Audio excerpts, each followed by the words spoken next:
Hello and welcome to the first of 3 sessions of the Sprawl Touched, a Darkening Alley, which makes it a very long title for a PbtA game.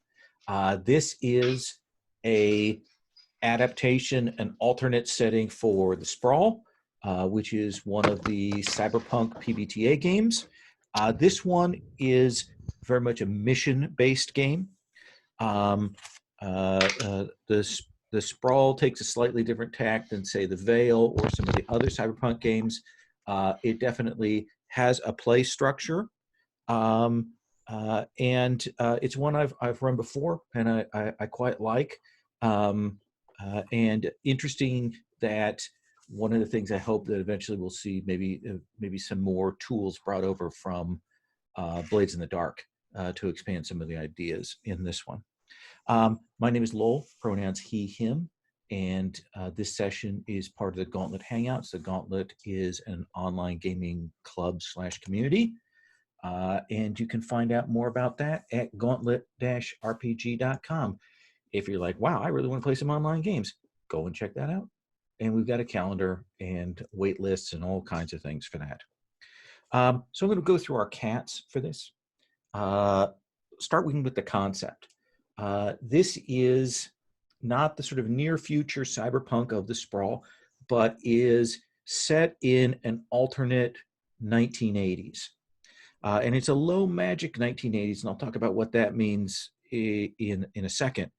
But in this world, in the 1960s, there's a change in sort of policy towards corporations, and we have 25 years of corporate buildup at the same time as we get some weird development of advanced technologies, such that by the time we get to our 1980s in this setting, we have cyberpunk style technologies. We have satellites. We have the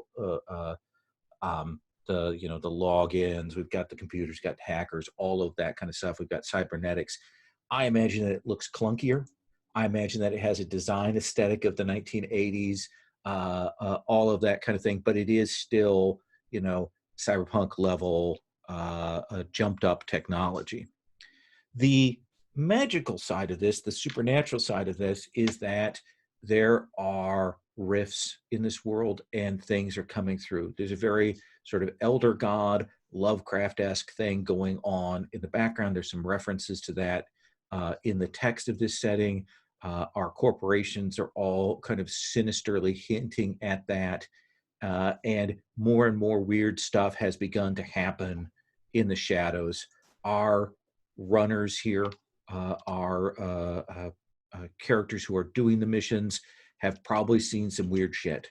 And we, in fact, have one character type who is specifically about dealing with that kind of stuff.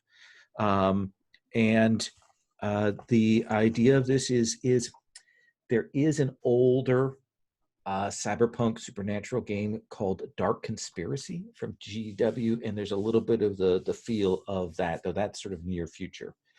So this is cyberpunk 1980s Lovecraftian shadows, because we just can't get enough things mashed up into one setting. The approach for the play for this game is more structured than maybe the most other PbtA games. So our approach is that we'll set a mission. In the case of this session, I'm going to set a mission. Over the next sessions, I will give you some options, choices of missions. But we set a mission. The characters talk with the handler, the person who's giving them the mission, for a little bit. And then they go through the legwork phase, which is the time at which you go and prep things, investigate, try and figure things out, kind of do a little bit of that planning phase. These are moves and roles. They generate 2 concrete resources, intel and gear, which is spent, those abstract quantities are spent during play.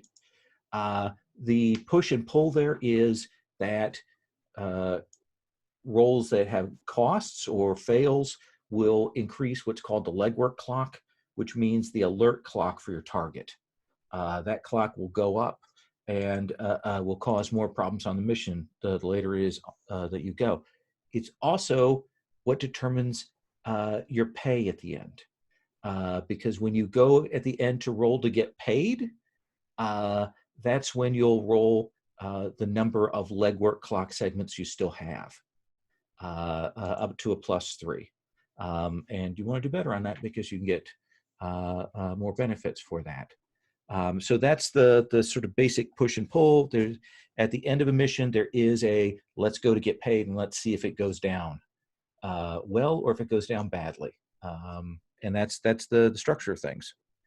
The tone is cyberpunk, which with a kind of a neon of the 1980s. It looks a little bit like 1990s cyberpunk. There's a little bit of occult weirdness and horror in the background. I wouldn't say this is a full-on horror game because our characters are very well armed, but it definitely is in the background.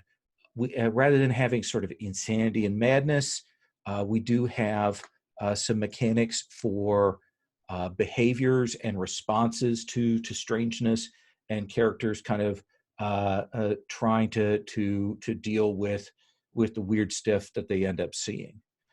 So that's a thing that is on here. I won't say it's grimdark. It's dark.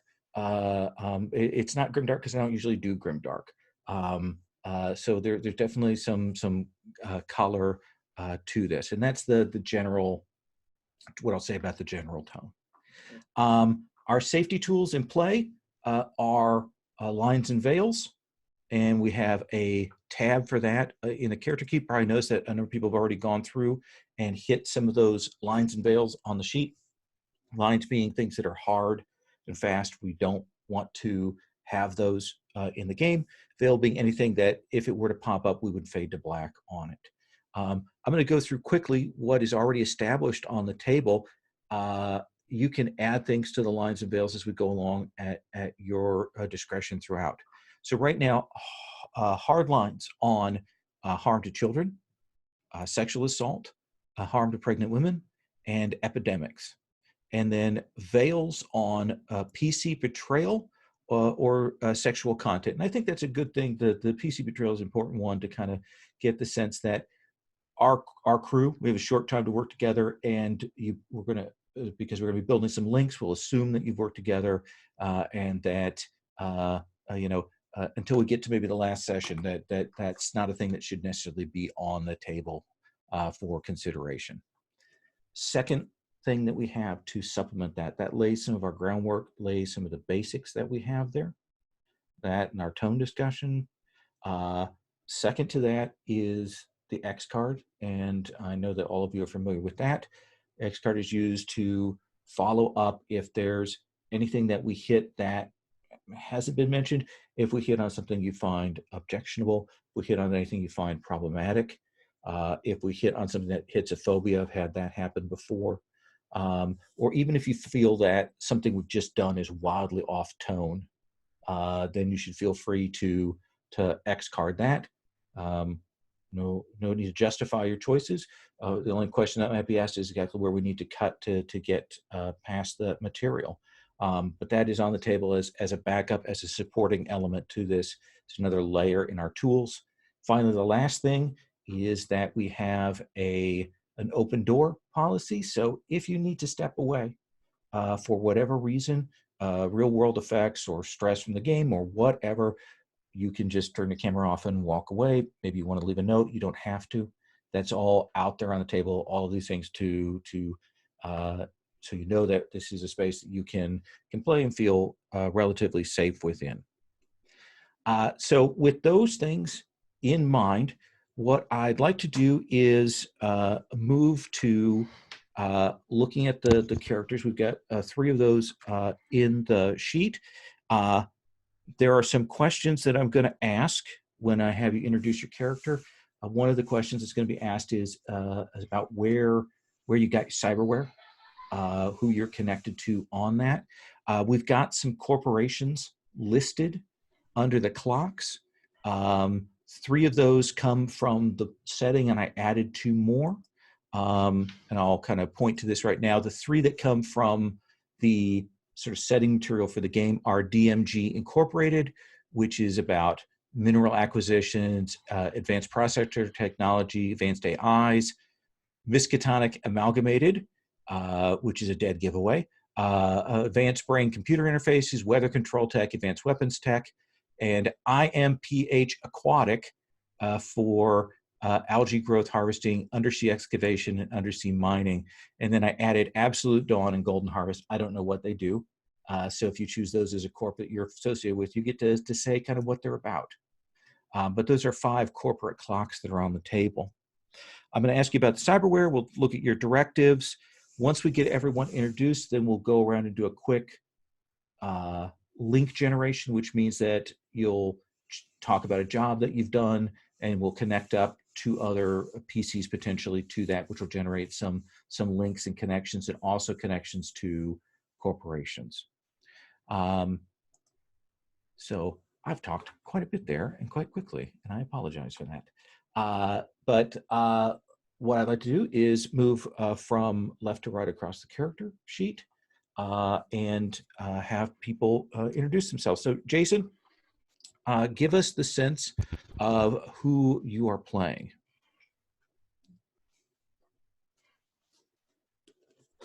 Okay, I am Jason. I use he, him pronouns. And I've never played this game before, but in getting ready to play it, I bought the rules and I read it, and I'm really excited about it. And I decided to, without ever playing, to go ahead and game master it next month on the Gauntlet. Good game. So, Lowell, show me how to do it. My character is Banshee, and I am taking off of the 1985's aspect of this game. This character is a what if of Susie from Susie and the Banshees. And she is an infiltrator, and she's a stylish kind of disguise and talky kind of infiltrator. She's not a cat burglar. She's tall and thin. She's whether she's dressed in sort of punk clothing or disguised as an executive, she's always very stylish, very elegant, has very intricate accessories and makeup and hair. What else should I say about her?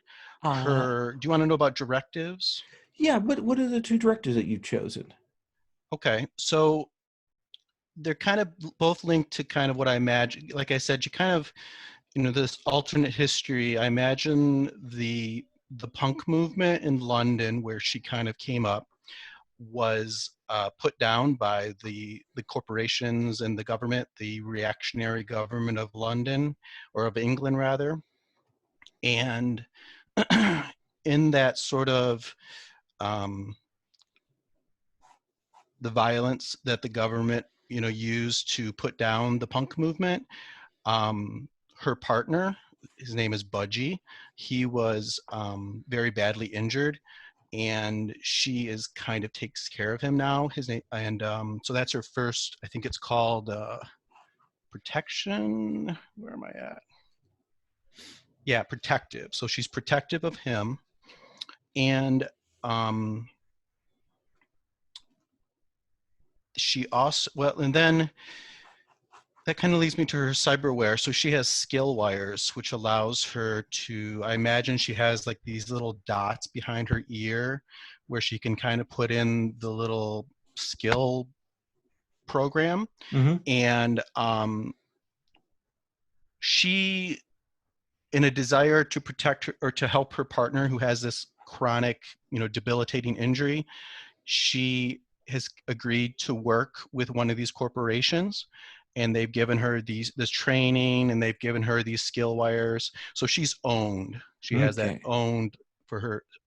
And but in her heart, she feels that she's still a punk, and that she's still committed to personal freedoms and whatnot. So she still, when she can, she tries to help the other punks, and that leads to her second directive of network. And I have it that when your membership in the punk underground hinders the mission, she marks experience. So she has divided loyalties for sure. And Does that we've make got, sense? 1980s, it means we've got very disparate punk scenes in Thatcherite England, in New York, in LA, that are coming up and doing very interesting things. And if you're doing an alternate universe Susie, it means that eventually you'll break up with the team multiple times over the course of multiple years.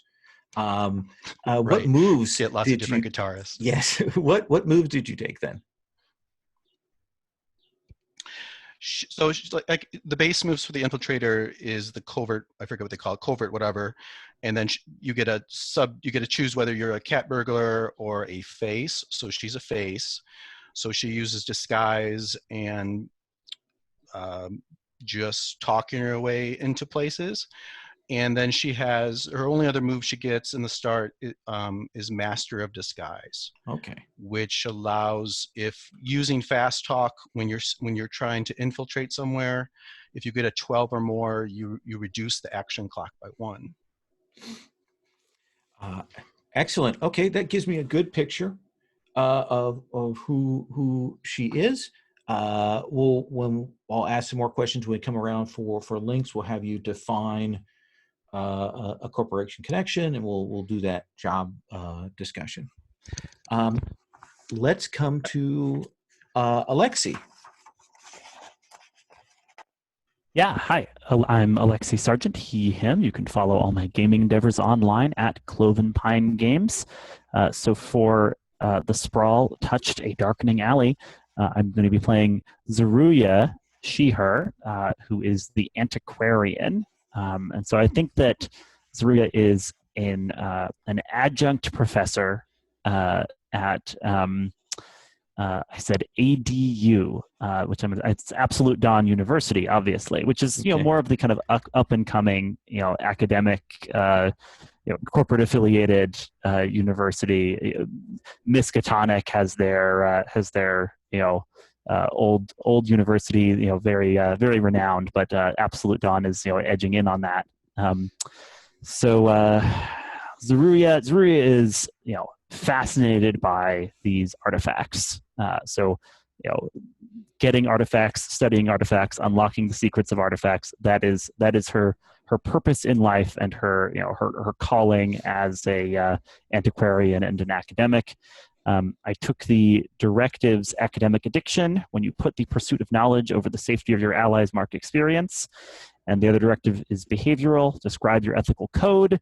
When adhering to your code interferes with the mission, mark experience. And the code is thou shalt not kill. Maimings are a gray area.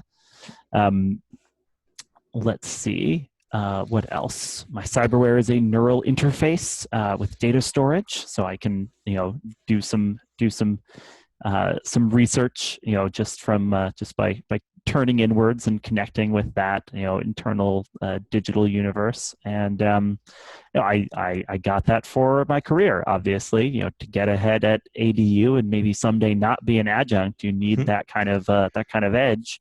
I scrimped and saved for the cyberware, so it has the tag unreliable. What else should I go over, Lowell? How old? What does she look like? Oh yeah, I think she's a middle-aged woman, but she's kept active, in this weird alternate 80s where cyberware is all available, right? I assume that medical technology is also if you're willing to pay for it, can keep you in the game. So she's anticipating continuing to work at this until she's finally reached a full professorship, and maybe in her 60s or 70s she'll get that, right? Being an adjunct is brutal. And she's got a leather jacket, which I think is I think it's still got elbow patches, right? Even though it's got more of that cyberpunk feel, it's got academic elbow patches because it has to. And you've got the classic academic moves. You've got the academic research, which allows you to ask some questions. Publish or perish, not and perish. Publish or perish, which allows you to connect some stuff up. I mean, it could be publish and perish. Yeah, it may well be. And then it belongs in a museum, which allows you to do the convincing people regarding artifacts. Let me ask you, how much weirdness do you think she's seen? Some, I think. The weapon I picked, one of the weapons I picked is ancient dagger, and I'm picturing she's got maybe like a pair of allegedly cursed punch daggers with like kind of tiger motifs inscribed on them. That she's hung on to for out of academic interest, and just in case you occasionally have to punch dagger someone non-lethally. Fair enough. Yeah. So yeah, I think she's seen one or two weird things along the way. Okay. That gives me a good sense. We'll get a little bit more when we come and talk about the job that you've run, and we'll get that connection up. Let's come to Stephen. Stephen, who's your character? I'm playing Vulpine Cobalt, or V, or Vulpine, whatever you want to call her. She uses the pronoun he, her, or she, her. I'm Stephen. My pronouns are he, him. Vulpine is the tech playbook. And so the tech moves are storage, which means I can get some extra equipment and parts and stuff like that. And then expertise. And then my additional move that I took with that is also a second expertise. And I'll talk about those in a second. And then I'm also a customizer, so I can examine technology and take it apart and modify it and, use that as a task. My expertise, the two expertise that I have, one is a medic. So I'm trained in medicine, and I have a med kit, and I have some trauma germs. And I heal one extra segment even on a miss. That's nice. My second one is mechanic. So I have the drone moves from the driver playbook. I have two drones. There's pictures of them in the character keeper. One is a small mechanical rat-looking thing that does, looks around and does research, trying to figure out how to get into places. The other looks like a ceiling fan with a big camera, a big domed eye on the bottom of it, and it has weapons. My cyberware is a neural interface with a remote control module in order to control these drones. I was very excited and built these myself and worked on them, and I think they both have different personalities. The rat is very unreliable, and I don't think that means necessarily that it breaks down all the time. That means that it goes off on its own. Okay. The ceiling fan, the bladed drone, does break down. It's fragile. Let's see. What else am I missing? Oh, what does she look like? How old? What does she look like? So I'd say she's actually in her early 20s. Shaved head, and but a little bit harsh. Doesn't necessarily get along with people very well. And I think that's because she's experienced loss. One of my directives is whenever you discover more information about these magical rifts, mark XP. These magical rifts took my little brother, Mark. And Mark, I think was, I don't know exactly what these magical rifts are like, but he experienced something nearby and became I don't want to say sacrifice, but yeah, sacrifice. Okay. Something along those lines. Yeah. And what's your other directive? It is when you put your responsibility towards blank ahead of the mission, mark XP. And I haven't figured out what the blank is yet. Sure. Yeah, we can fill that in on the fly. I was looking over I was looking over some of the different, what are they called? Corporations. Okay. And I haven't really figured that out. Sure. That seems fair. All right, I think that gives us a good sense of what you're about, who you are. We'll come back to you when we talk about the links. Will, if we were to come in and hit you up to give us a sense, you ready for that? More or less. Okay. I think I have a much more of a sketch of my character than That's other fine. people have at the moment. Okay. First of all, my name is Will. Pronouns are he, him. I've been with the Gauntlet since about October of last year. GauntletCon is pretty cool. This is my first time running the Sprawl. First time being in the Sprawl, though I am familiar with PbtA games. I'm going to be playing Jen, the hunter. The impression that I get is that she's not particularly technologically savvy. I haven't chosen cyberware for her yet, but it is probably not going to rely on. It's probably not going to rely on a keen grasp of that. She's used to just beating the streets for the information that she needs.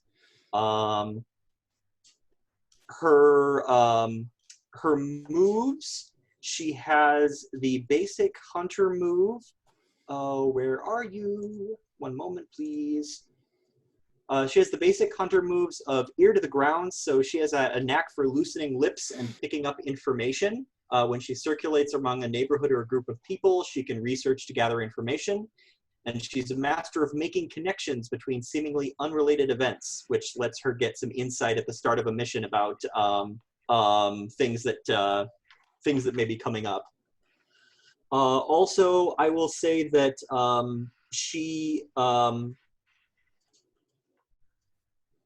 I'm going to probably focus most of her additional moves on hunting up information among groups of people or pulling information together. Though, since I may be the dedicated hitter on this team, I may have to pick some combat moves. Okay. I would say that she's probably used to hand-to-hand combat. She has some martial arts training, and so most of her weapons are probably going to be close. As entertaining as it is to imagine her with a sniper rifle, I don't think this is that character. Sure. How old? What are you picturing? Mid-20s. Mid-20s. Not yet too old for this shit. But soon. Okay. My directives are filial, which I don't know if I am a sibling of one of the if people would want me to be the sibling of one of their player characters, or if I should come up with a contact who is my sibling whose advice I take. And I also need to come up with a behavioral code. Okay, I would say if you connect up to another PC that is more likely. But I'm imagining you're sort of a private investigator bounty hunter sort of. Okay.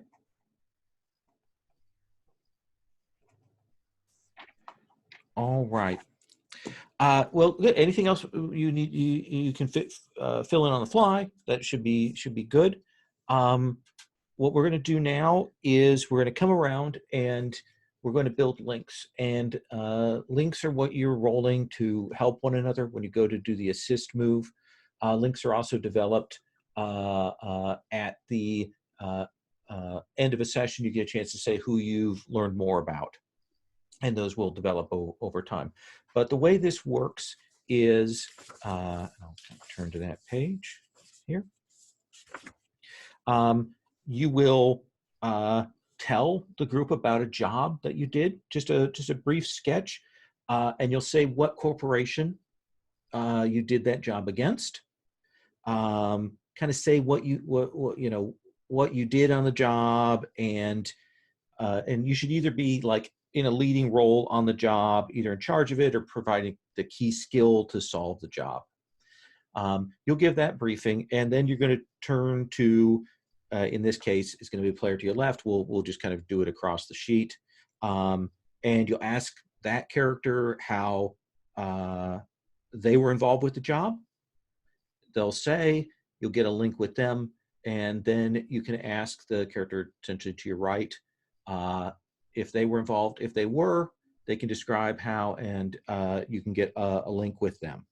Or they take a +1 link with you. Sorry, I always forget that it's different from Worldwide Wrestling. So we'll get that set up here. So let's start with Banshee. Tell us what, I mean, you think of what it might have been a typical job for you, what you would have done in it, and which corporation you think you might have done that job against.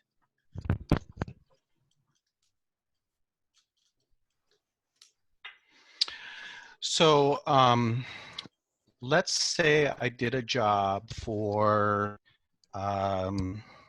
Absolute Dawn. Okay. Maybe we'll define that one while we're at it. And I imagine Absolute Dawn as a company, sort of like they started out as sort of a PR/advertising type company for the other corporations, but they've gotten bigger and bigger, and they've moved into sort of like mind control, propaganda, designer drugs, maybe some sort of high tech, sort of similar sort of psychological control devices. And they're pretty nasty. Does that fit, Alexi, with your vision? So I think that's the company of Absolute Dawn from the university thing. Oh, did you already yeah. define that one? I'm sorry, I missed that. Just that it. All I already defined is that defined, they have a Absolute university that I'm an adjunct at. Oh, I could so do that the totally other makes one. sense It doesn't with the matter. crazy mind control stuff. You like that one? No. Okay. All right. I'm That's game cool for then. it. So that's also the company that that's the company that owns me then, because of they gave me the skill wires and the training. Okay. Taught me to, manipulate people. And so I imagine I did a job where I was sent to. Go ahead. well, go ahead. No, go. Okay. You're having like this, like you speak lull, and then like 2 seconds later, what you say comes through. So it's causing this kind of. Sorry. It's a little bit. It's all right. That's why I paused, just to wait to see if what you said came through. But anyway, so I imagine they sent me on a job to infiltrate one of the other corporations, maybe Miskatonic, because they're getting really interested in more of the mystical sort of rift technology that's coming into the market. And they sent me to find out where one of these sites are that they're exploring, Miskatonic was exploring. And I think I'll pause there and let the others decide how they might have helped on that mission. So, Alexi, how was Zeruiah involved with that?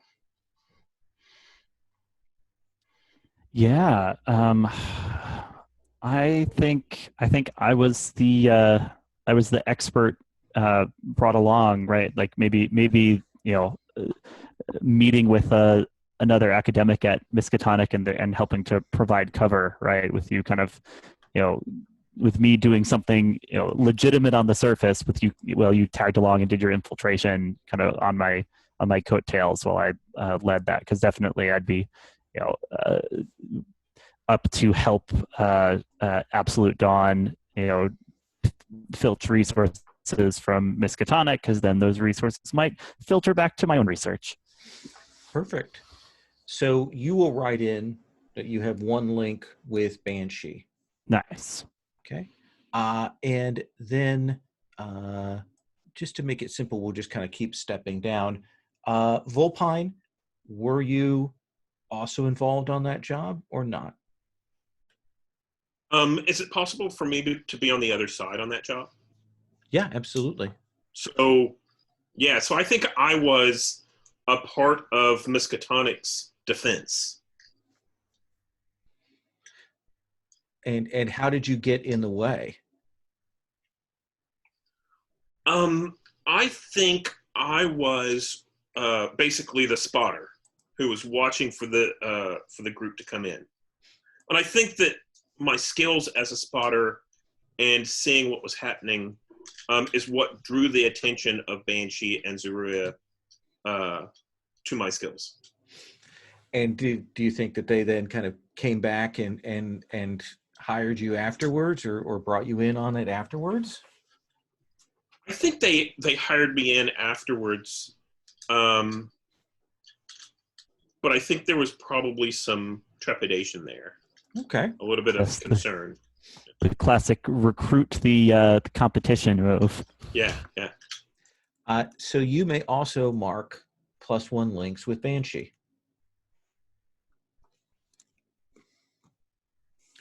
All right. And so what I did is for each of those links, we had 2 people that were sort of from, attacking Miskatonic. So I put 2 dots on the clock for Miskatonic. And because Volpine was on the other side, I put a dot on the clock for Absolute Dawn. So that's how we kind of push these clocks up at the start of the game.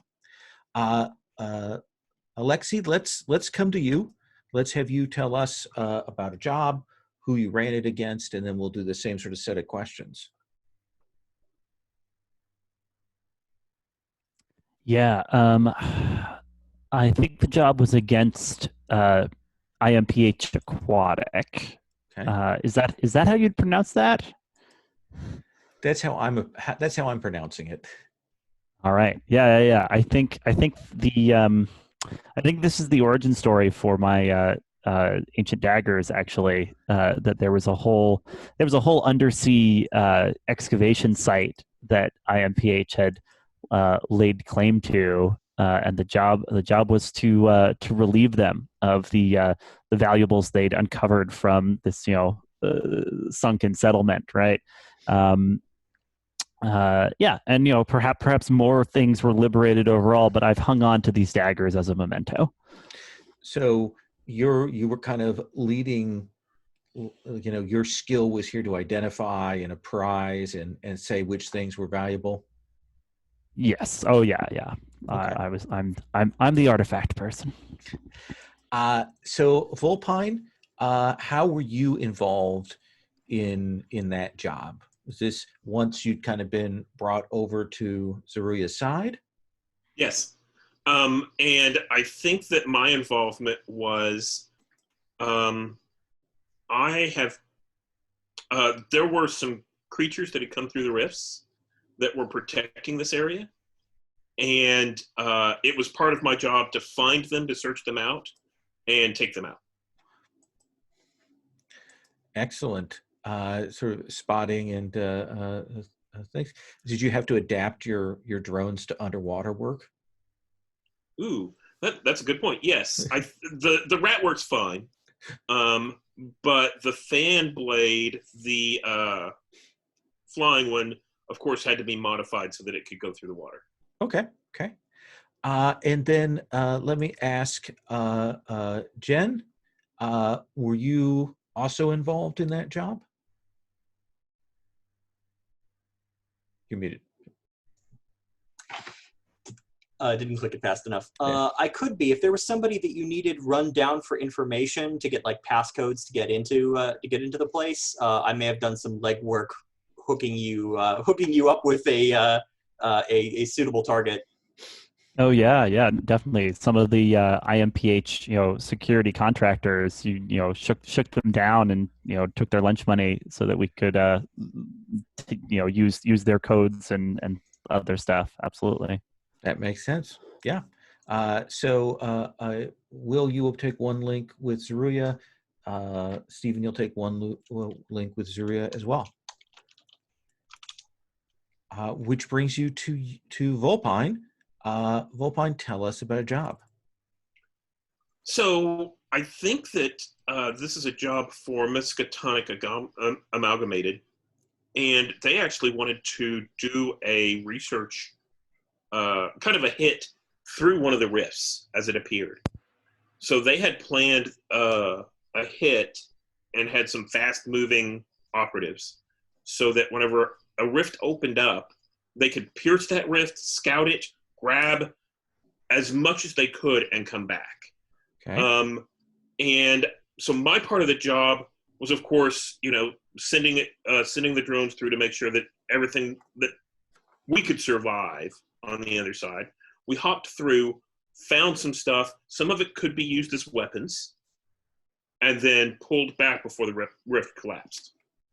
So which corp originally had control of this rift? Who was it that you were crossing in doing this?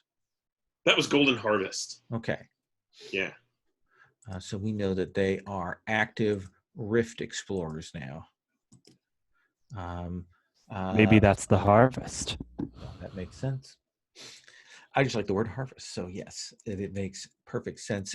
So tell me, Jen, how were you involved in this mission, this rift exploration, essentially seizing a site that Golden Harvest had control over and sending people through? I was a muscle and forward guard. I was basically there to scout the site and then also protect the eggheads from getting seriously messed up. From things that might come through the other way. Okay, that makes right. Sense. And also Golden Harvest security. I mean, trouble from within and without. Okay. Yeah. So you'll mark one link with Volpine. And then Banshee, how were you involved in this mission? I think I took on the disguise of a is it against IMPH or is it against Miskatonic? It's against Golden Harvest. Stephen, which one was it? Against Golden Harvest. So I took on a disguise as a Golden Harvest executive, and basically told there were reinforcements. Everything's fine. Don't worry. Go away. Everything's cool here. How are you? I like it. That makes coordinated sense. You will mark down one link with Volpine. Will, I will come to you. What was a job that Jen was either leader of or the key factor in? I took a bounty hunting contract. Let's say that. Let's see. So we've decided that Golden Harvest is somewhat involved in Rift acquisition. Yep.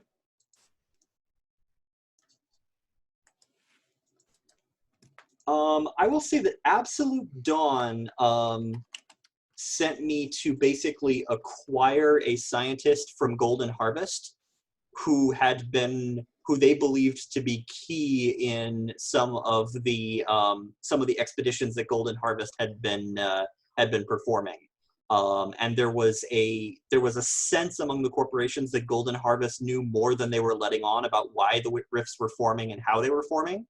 And Absolute Dawn basically wanted to drain this guy of everything they knew, and so sent me off to kidnap them. And Banshee, how were you involved with that particular job? I think when Jen, acquired the target, I took their place and pretended to be them for the rest of the day, and they went home and Kaiser Sosate it. That makes sense. And you may put down one link with Jen in that case. And then Zeruiah, were you involved in that job? Yeah, I want to be, because this is for Absolute Dawn. For Absolute Dawn against Golden Harvest. Yeah. Now a warning: don't let Lowell pull the wool over our eyes. We're at 2,200 with Golden Harvest as we speak.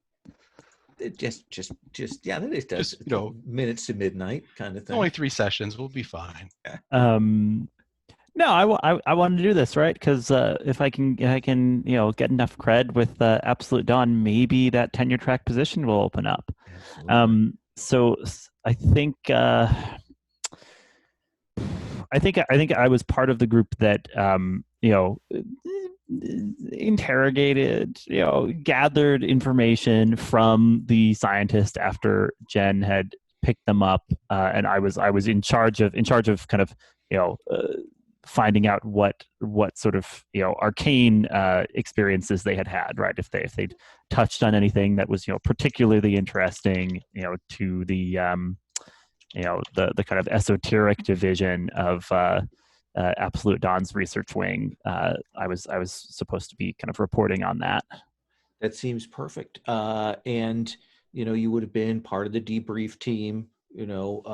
Talking like someone who knew what they were about, and working with them that way. That makes sense. So you may also put a +1 link with Jen. So we have a couple of corps that have high clocks. They are up there. What we're going to do is we're going to take about a 5-minute break. We're going to come back and we're going to set up the job and get rolling on the legwork and so on. We'll take a second break at about the next hour, but let's take 5 here. Okay.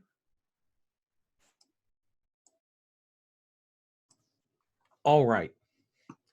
So you 4 have worked together tangentially over the last 10, 12 months, and probably over the last few months, you've worked a little more coordinated together. So you know each other and have established something of a connection, something of a rep, such that when your middleman is out looking for jobs, they pitch you as a team quietly, sort of in the background. And you were in the New York Greater Metroplex, which here in 1980s New York, they haven't implied the broken windows policing policy yet. And instead, we probably have private corporate police and contractors in the different boroughs and so on. And it's probably a massively overbuilt kind of place. So you are operating out of that East Coast area.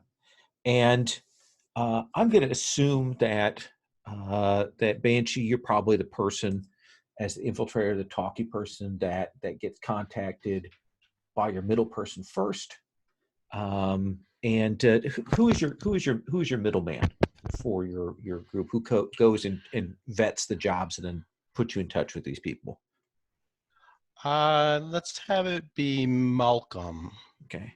He's an English provocateur, low-level producer, does jobs for the corporation sometimes, does jobs against the corporation sometimes. He will call you up and he will say, "I am so sorry to call you out of the blue about this, but there's a job that has popped up that comes from Absolute Dawn at the higher level, and I know that you have a generally positive relationship with them. And it's a mission that is time sensitive. It's an infiltration and exfiltration of a target inside a facility in New York. So if you and your team are available, which I hope you are, otherwise you're moonlighting and getting jobs not outside my auspices, then I would like to patch through a Mr. Lee to speak with you. And I say, Malcolm, cut the shit. You know I have to do jobs for Absolute Dawn. Just fine, patch me through. All right. Is the rest of your team on a link? Can you pull them up? Sure. Beep, boop, beep, boop, boop. You guys So, get a call. Yeah, let's since this is our first shot of each of you when you get the call, Zeruiah, when the is it, do you have a phone? Do you have a desk comm? What do you imagine for the contact there? Yeah, it's like a massive phone with a cord, right? You know, even the tech is all nice, but the chassis on all these things are very clunky in 80s, right? And and Zeruiah huddled in the corner of a closet that constitutes her office as an adjunct at Absolute Dawn University. In the background, we see people going to their little things in the same office space. So you will get called up. We'll see you answer. What about you, Volpine? When we see you answering the call, what do we see? So I think what we actually see is we see Harry, the little rat, running around and kind of stopping, and he's going through some walls and stops and looks and is kind of spying on people. And then we zoom in and we see the image through his eyes that Volpine is actually seeing through her neural implant.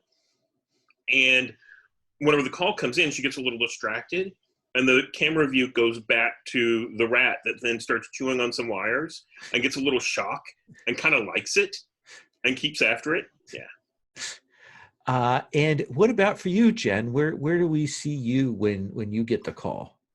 I think we see Jen. Would a flip phone be appropriate for this time period? Yeah, we could get probably a largish flip phone with a little video screen on it. Oh yeah, one of those things that like, yeah. So she's sort of leaning up against a brick wall, just sort of watching comings and goings, and she's like half paying attention to the video call and half keeping her eyes out for passerby and making sure that she's not being overheard.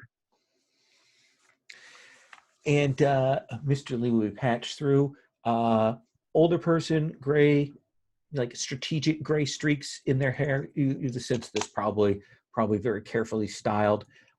It will take you a bit to realize. At first, you think maybe they're doing some kind of animation face, but you realize that you're getting a human projection, but they've clearly had some kind of dermal surgery, like below the skin here. So they're when they kind of narrow their eyes, there's just a little bit of crinkle, but otherwise their face is incredibly static, like very little in the way of expression there. And he says, "I've heard very good things about your team. We have a job that is time sensitive. We need this done as soon as possible. I will give you the basics on it, and then I will tell you what the timetable looks like. We put a person into a facility in New York of a research lab company named Vasquez.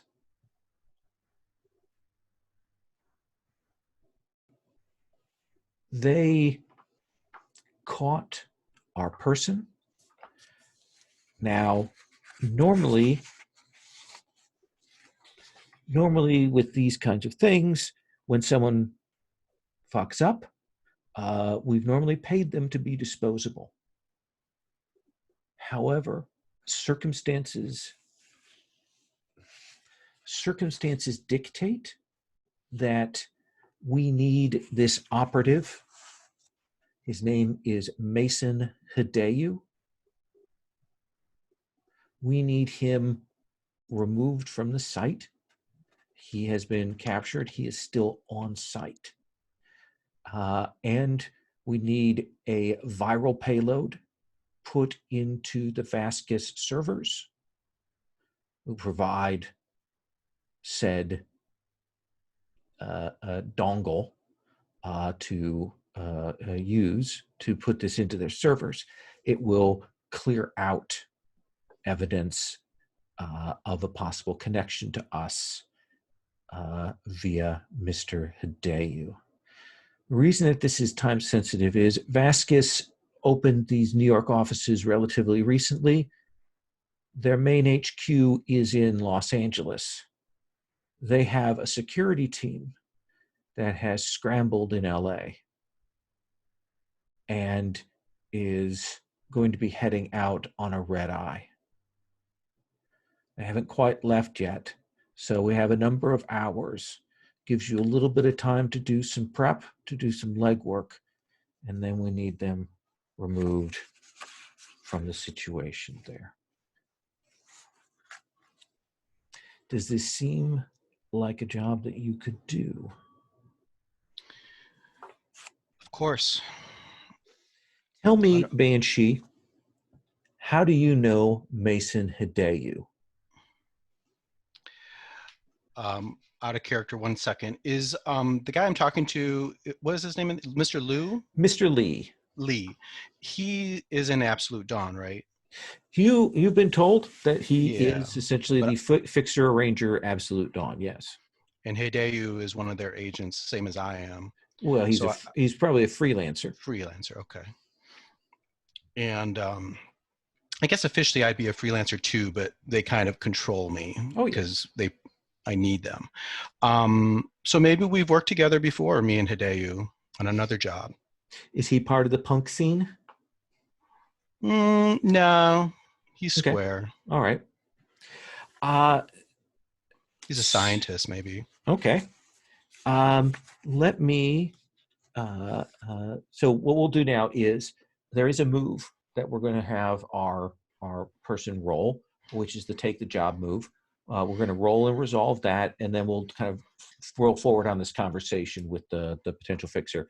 In a standard setting, I'd give you a couple of jobs to choose from, and then we'd roll into these things. But we're going to stick with one today. So you're going to roll edge for get the job. Okay, I'm going to roll dice at home if that's okay. That is absolutely fine. I got 9 on the dice, and I have a 1 edge. That's a 10. That is a 10. That is a good start.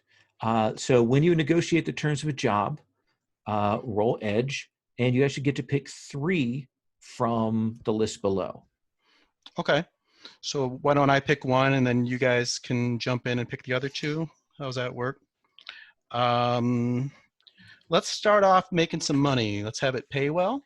Okay. Steven or Will or Alexi? What do you guys want? Employer provides useful information. All right. I like that one. So essentially some schematics, that kind of thing. Those details, I'll add that to the clocks page. So you have one piece of intel. Intel can be spent at any time to give yourself +1 forward on a roll. And then Will, more information, useful assets. This meet doesn't attract attention, or the employer is identifiable. And for the purposes of this, we'll leave that question off since we've kind of already set that on the table. All right.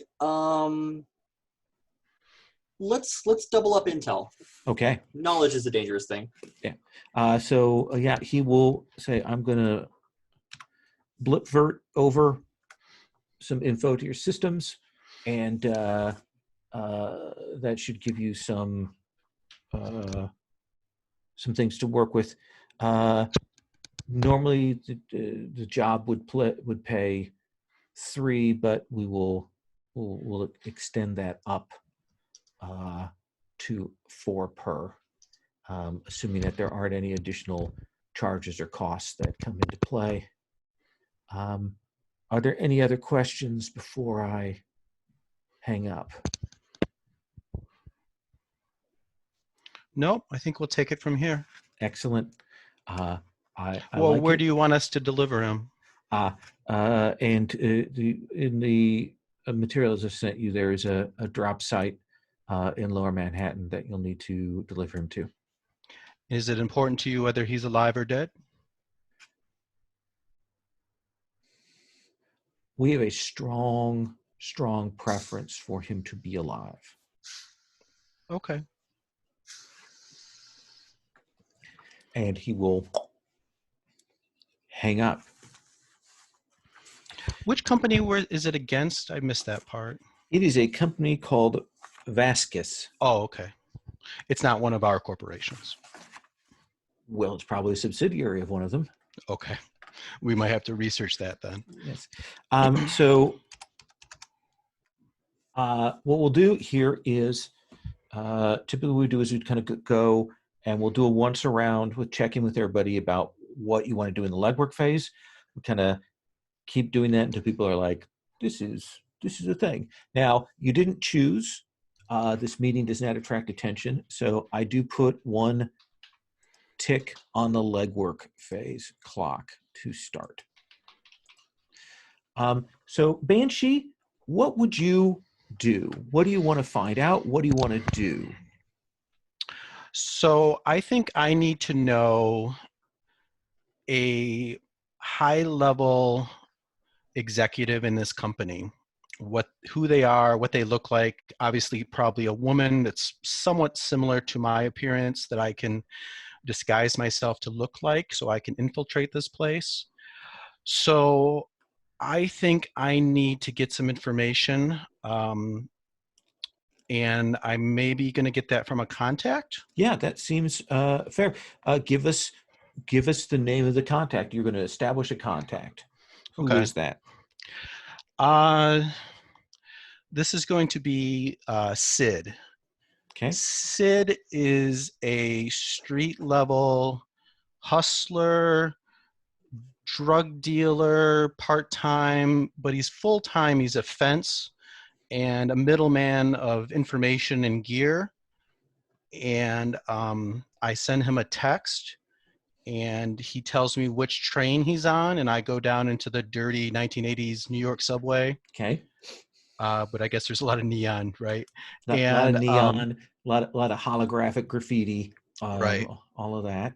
And he says what train he's on, and I jump on the train, and I'm in like full like post-punk black leather and ripped stockings, and I go up to him and I sit down next to him. And he's dressed in classic Warriors Come Out and Play style there with the leather and the safety pins and everything. Let's have you roll style. Okay. I got 6 on the dice, and I have a 2 style, so that's an 8. Okay. He will say, but you don't ask small, do you?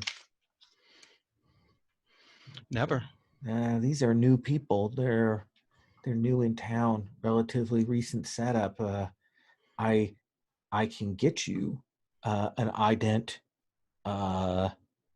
but I'm gonna need a cred for that. Sure. Okay. And I'll reach down and pull out of my pocket a cred, and then out of my cred. What does a cred look like? 1980s. It's probably like a wad of money with a rubber band around it. Like bright plastic money right. that wrapped, and you'll hand it off to him. Okay. And all the money now, I know from the rules that the Richard Nixon has been president now for like 16 years. Mm-hmm. So all the money has Nixon on it now. Okay. A real handsome Nixon, if that's at all possible. And so I put the wad of money from the one pocket, and then I pull out like a bag of heroin out of the other pocket, and I put that down between his legs, and I say, I think that'll cover it, don't you think? Well, it'll more than cover it. Oh, well, no, Nancy will be pleased. And he says, "You've got your comm here," and he like pushes on a thing and pops out like a little memory disk thing, and he says, "This has pictures, details, dossier, everything you need for that person. Her name is Angie. Okay. And it should work for you." Thanks, Sid. Take care of yourself.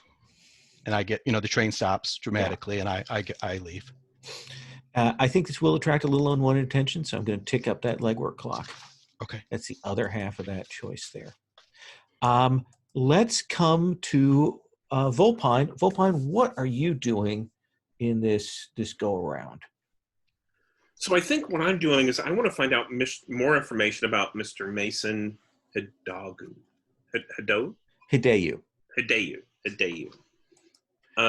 Sure. Yeah.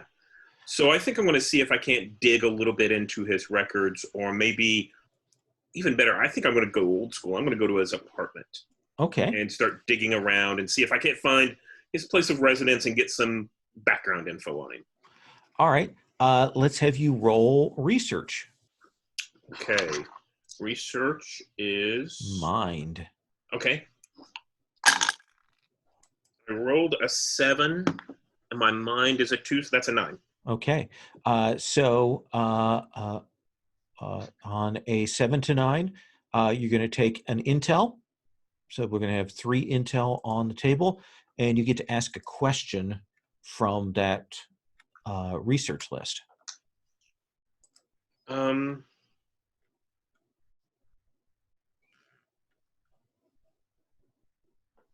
What is the relationship between Mason and Vaxus? He's got some background in like certain kinds of esoteric science, and what you see is that's made him the person of choice to go into Vasquez, which apparently is working with certain new kinds of dating technology and signaling and radiography and things like that. And apparently the connection is that he was a person who could kind of leverage his skill set to be an infiltrator for this. Your sense is that, not entirely unlike you, he got called and was kind of forced to do the job on the clock. Like there was clearly a timetable for him. Just looking around, it looks like he had some time to do prep, but might have been part of the reason he might have gotten caught is he might have had to do things quickly. Okay. Does that seem like fair info? Yeah. Okay. Let me come to Jen. Jen, what would you do in terms of prep, staking a place out, finding out about people, getting gear? What would you do? I think I stake out the employee entrances of Vaxus. Vaxus is local in town, right? It is. Okay, so I'm gonna stake out the employee entrances of Vaxus. I'm going to monitor the people who arrive and get a sense for what their workforce looks like, what their security SOP looks like on the outside perimeter. Just get a sense of what their corporate mix of personnel look like. Absolutely. Let's have you go ahead and roll Edge for assess. I'll give you some basic info, and then you'll probably get some hold from that. Okay. So that's 2d6 plus 2d6 plus Edge. Yep. Okay. That would be a 12. Ooh. So you are going to end up with 3 hold.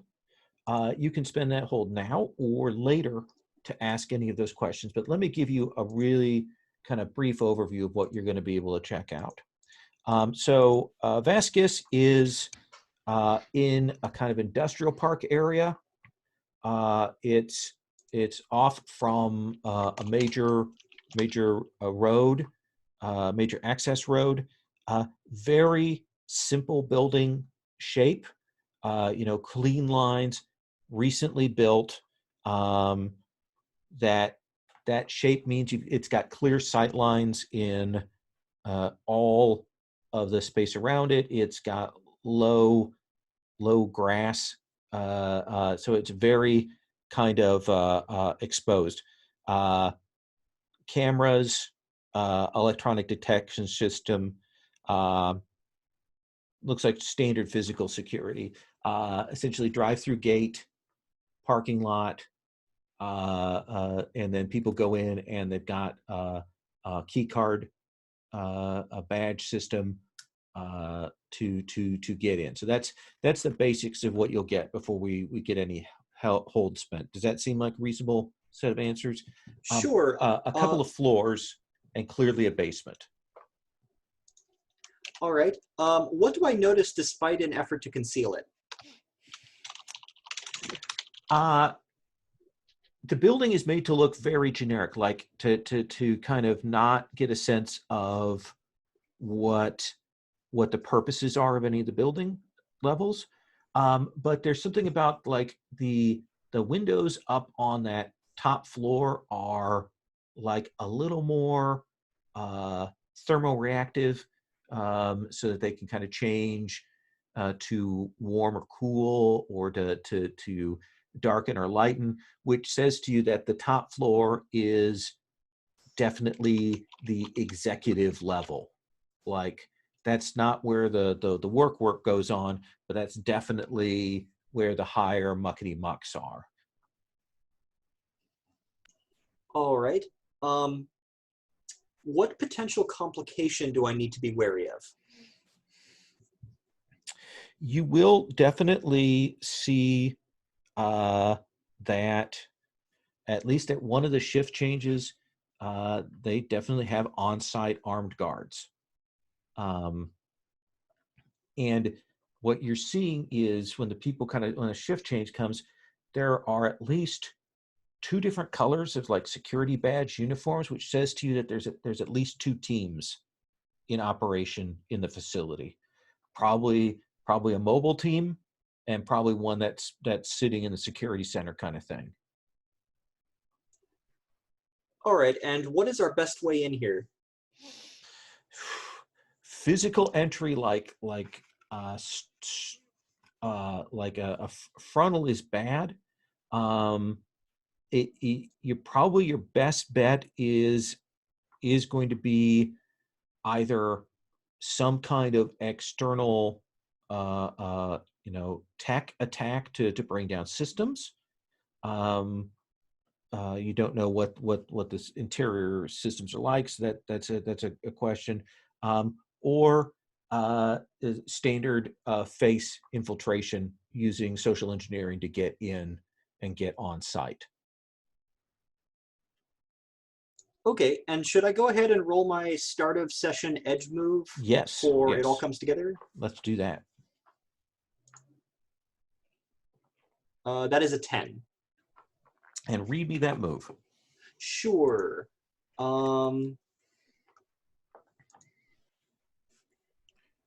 At the start of a mission, roll edge, 10 plus, gain 3 hold. As you put everything together during a mission, spend one hold at any time to ask a question from the research list. So okay. That gives me 3 hold. Excellent. So you can hang on to that, and you can hit that whenever you want. And Will, I don't know, maybe you caught this, but I think you just did an assess, right? And your eye for detail, I think we get an intel whenever you do that. I did just survey a place, so yeah. Yes, we gain 1 intel. 4 Sweet. intel. Nice. Where are we keeping the intel? It is on the very top left of the clocks page. Nice. Let's come to Zeruiah. What would you do? I think I got to go with my specialty here and do some research as well. Probably kind of pouring through whatever database I can find that might have a mention of Vaxis. Sure. Let's go ahead and have you roll that with mind. All right, I'm rolling with mind, and maybe this looks like just making my way down to the kind of research library at ADU and just trying to pull all the files that have any mention of this new player Vaxis. Yeah, purple's a good enough color. Okay, it looks like I rolled a 10 and it has stayed a 10. Excellent. In Roll for Your Party. And my mind is a 2, so that's a 12 all told. You've got 3 hold for whatever questions that you want to ask, and you get another intel. Yes, and with my my neural interface cyberware, when I use research to search internally or externally stored data, gain an extra intel on a hit. Does that count here? Yep. We'll say right. 6 intel that you have currently. We are rolling in intel, guys. That's the most intel I've ever seen on a Sprawl thing. So, we can't fight, but we sure can intel. Yeah. How many questions did you say I got? So you get 3, and because of your role, you're going to get those additional academic questions. Yeah. Let's start with one of those. Those are fun. What artifacts are associated with Vaxis?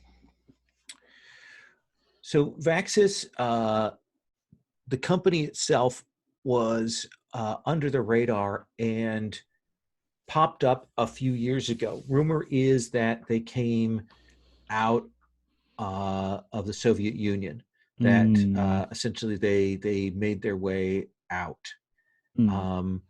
Supposedly, they brought a number of items from some of the Soviet, how do I put this, paranormal operations in there, rift-based operations. And there is a thing that you will hear, and I had a name right here just a second ago here.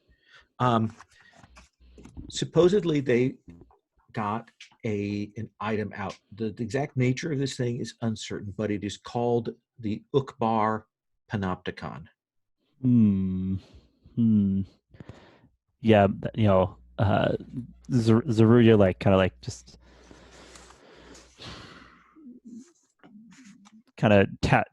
taps her chin, in excitement and intrigue at the Ukbar Panopticon cropping up in this research. It's one hold. I will also ask.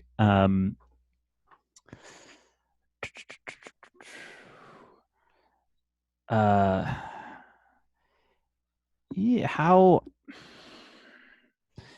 I don't know. Yeah, I'll go with the how secure is blank question on research. How secure is especially this kind of, especially the weirdest stuff that Vaxxus is holding on to, right? How secure is wherever in their facility the weird things might be? So you got two things that are kind of a question of at risk. You have our infiltrator who went in that you want to get out. You suspect that if they have been captured, they're probably been taken to questioning pretty quickly, which suggests probably taken to executive levels, to top levels. Are probably secured up there. That's standard procedure. Yeah, that's where you question people on the executive level. What Jen was definitely able to determine is that there is a portion of the facility that is underground, and that there are a couple of security teams. That if you were going to deal with something like this, you would put it underground. You would want to at least have some kind of layer of insulation in case things went terribly, terribly wrong. Smart. Does that seem like a fair answer? Yeah, that's nice. I mean, that gives us, varied points of interest at Vaxxus. You have, I believe, one more hold, right? Yeah.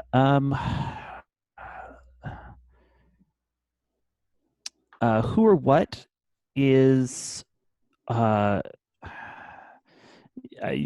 tell me if this makes sense. We can modify the question, to fit. Yeah. If this works in the spirit of the question, who or what is Mason Hidao most valuable to?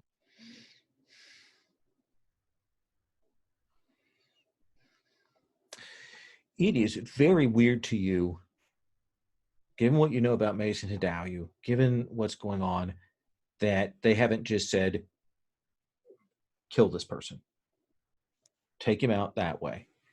The fact that they want him out suggests that something has happened. Something supernatural has occurred on site or to Hideo, making him valuable enough that they want to keep him alive in what's gone on. So something has gone wrong somewhere, and people know about it. That's true. I mean, Zeruya probably says out loud as she's closing up this book, that's true. You're only valuable to someone if something supernatural happens to you. Let's come back to Banshee will do another check-in, and at any point you can say, okay, I think we're ready to move.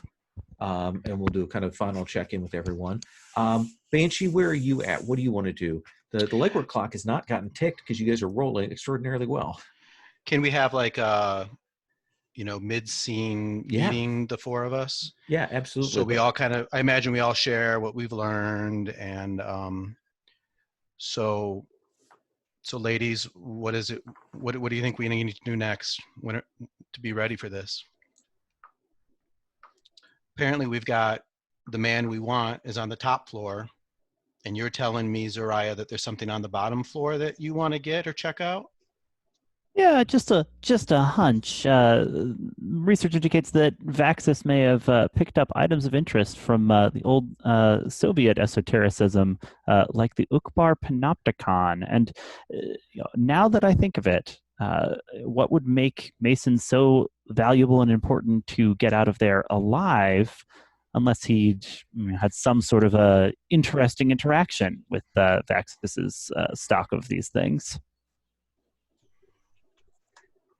Mr. Lee was pretty straight that we were here to get this guy Mason. I don't know about this Panopticon.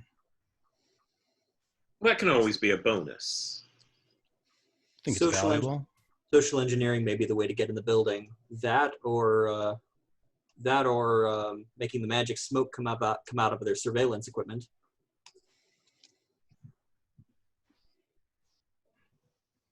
Well, let me dig around in my supplies and see what I have, what kind of equipment I might be able to help with.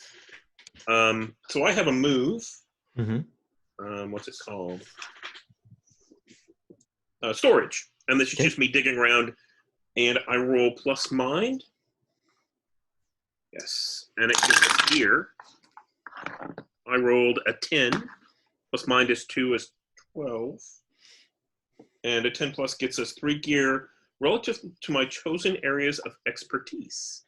So my areas of expertise are mechanics and medical. So yeah, what I assume that's you hitting the scavenger lots around here to pick up a variety of bits and bobs. Yeah, I think so. And I think it's actually, so it's stuff that I've already picked up that I was like, that might be useful one day. I guess we'll define it whenever we actually use it. Right. But it is specific to my area of expertise, I believe. Yeah. I essentially what I do is I usually write that in just as gear, and we'll negotiate when that happens. So I assume you head off to do that after this meet. Banshee, what else do you want to do before we move forward? I'm gonna pass. I can't think of anything. Okay. Who has, by the way, the fob with the computer attack program in it? Well, going back to our conversation, maybe it'd be worth saying that, I can get in there. They're gonna think I'm this Angie. And I can probably get anywhere I want to get. I don't know if I'm gonna be able to get this guy out, and I don't know if I'll be able to bring the Panopticon out with me, but I can get in there. It's a matter of what you guys can do to get our targets out of the building. Yeah, I think the way to play it is you go in there and then you open the door for us. Okay. Do you think you'll be able to take in Harry, one of my drones? I can spin it. Sure. Yeah. I mean, this could just be in a briefcase or something like that, and then he can slip out, and that would at least let me put eyes on what's going on inside. Okay. What are would your drones be like a recognizable mass-produced model, or is this very unique? Very unique. Okay. Yeah. And in that case, Lowell, I think we could put the fob on this rat. Okay. So the fob is on the rat. I will say that you will need someone to execute it when it is used, but you do have the device to put that into play. Banshee, the sort of general thing seems to be that's how you're going to proceed in. let me check in. Jen, is there anything else you want to do before we move forward? Investigation or setups or anything like that? No, I think we've got a plan. Okay. So when Banshee goes in, are you where do you think you're parking yourself? Are you a remote? Are you close by waiting? Where do you think that's going to be? Within hailing distance. Okay.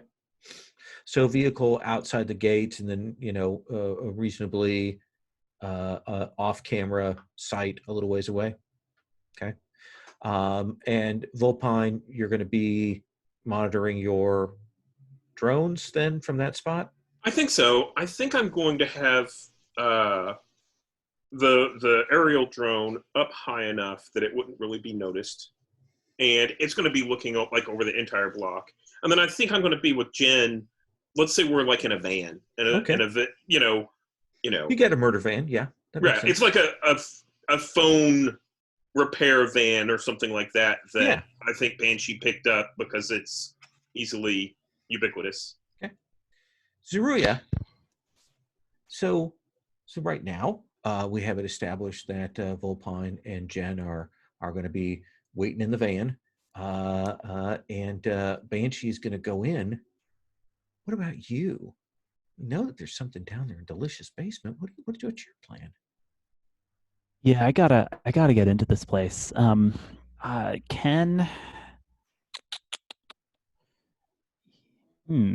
the plan be for Banshee to bring me in, like once she's established her credentials, to then do like she's with me and pull Zeruiah into this building, just to have another set of eyes and another person around who can advise on how to handle whatever weirdness is going on at Vaxis. So the infiltrator has a move called Mama something or other, which allows you to bring the rest of your team in with you, but I don't have it. So I probably can do it, but I imagine it's going to require a roll of some sort. Do you want to come in? Do you want me to like sneak in and open a door for you to come through and sneak in? Or do you want to walk in the front door with me from the start and me just talk us through it? You're good at talking through things. I'll just walk in with you, and Okay. they'll recognize you. You're a Sure. trusted face. So I've got this rando and a big suitcase with a rat in it, and everything's fine. Absolutely. So we cut forward. We get the shots of a hideously smoke-filled New York. Everybody has cyber cigarettes and things like that. They're lighting up neons and are moving around. And we see your van parked a little ways away, but it's because it's been in a stationary position for more than 15 minutes. It's already gotten tagged. And you're waiting from there. Banshee, you're heading in. The plan is for Zeruiah to wait outside the building and wait for the kind of the slip in on that?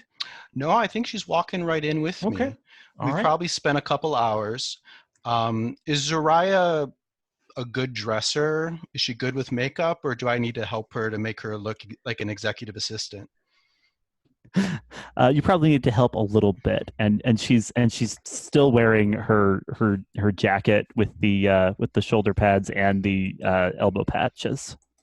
Okay, well, we definitely found something in my wardrobe to make you clean you up nicely. So yeah, I imagine we're just going to walk in together, and she's going to be my assistant. That seems reasonable to me.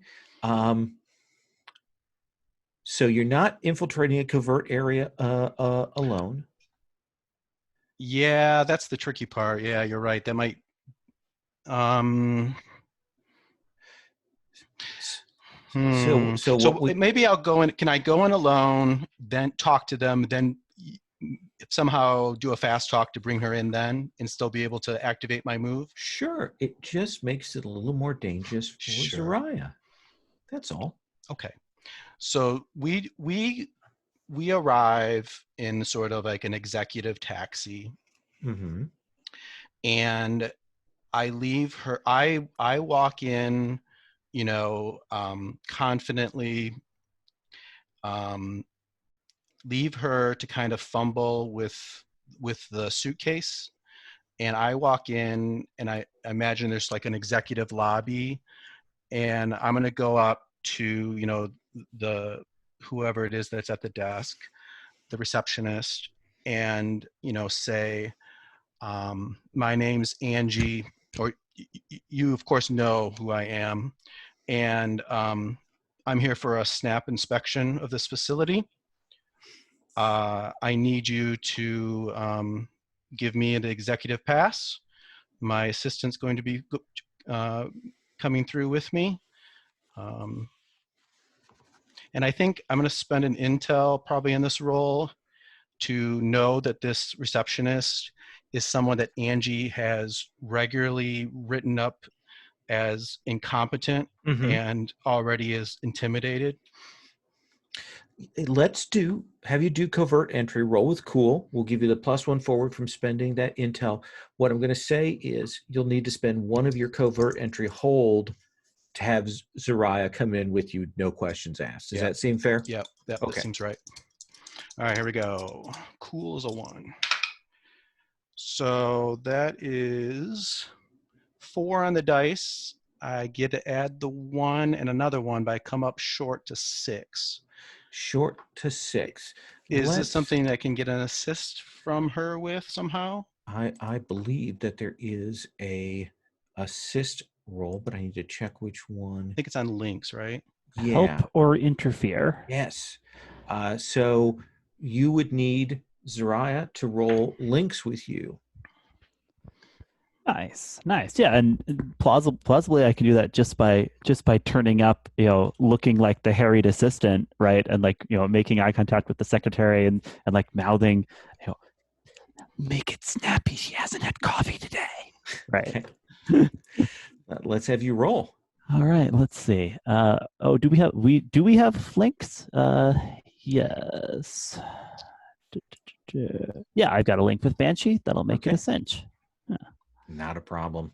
Yeah. Easy does it. All right.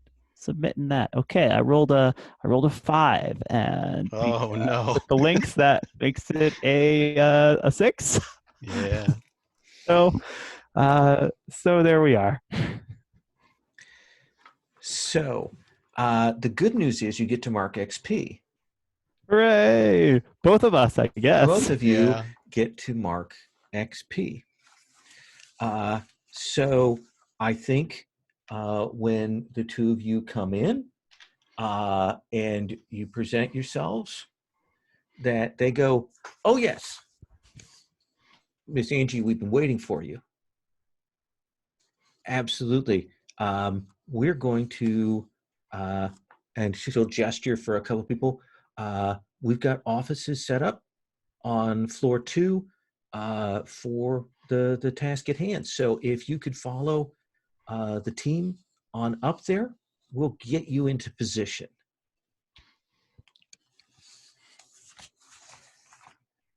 And yeah, that sounds great to me. So I'm like right at Banshee's heels, ready to follow here. Let's take 5, and we'll see what rolls out from that.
So just to reestablish our fictional positioning, we have Jen and Vulpine out in the vehicle.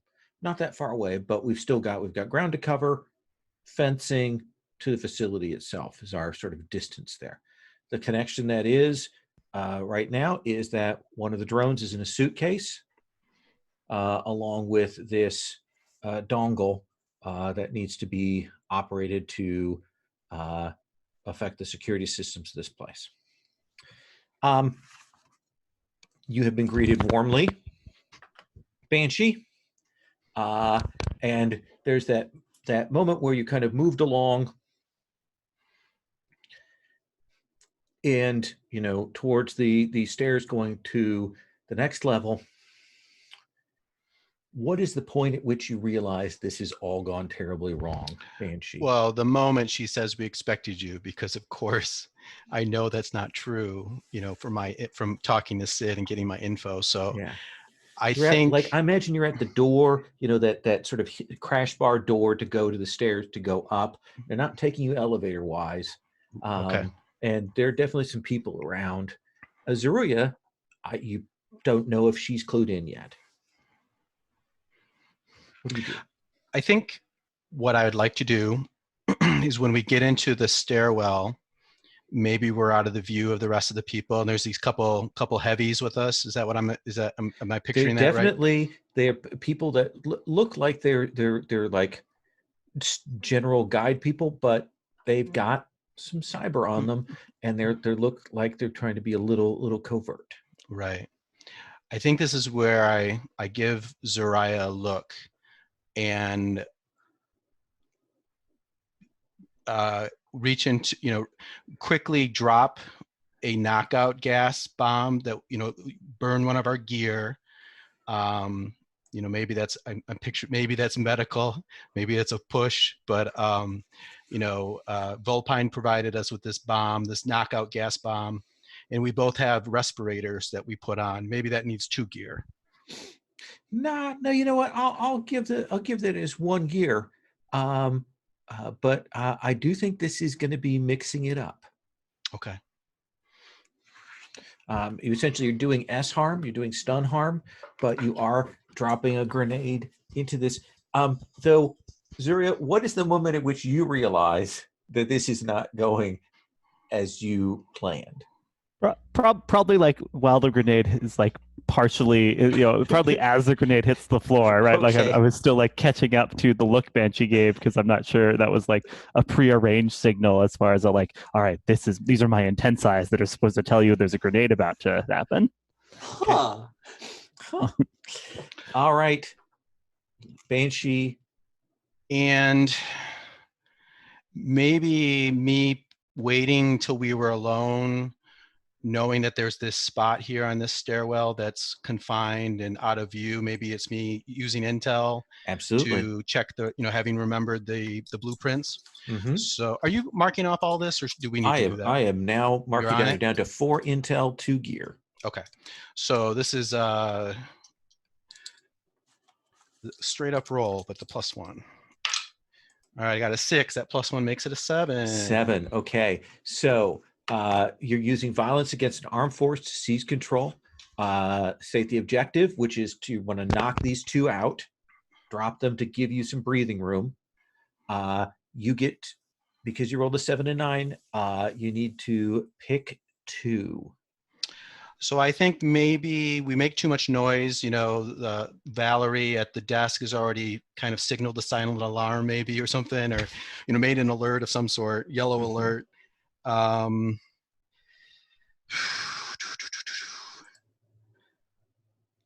I can take harm as established, because I was definitely like pretty unprepared, and you know, I'm an I have an a ally. little bit of armor.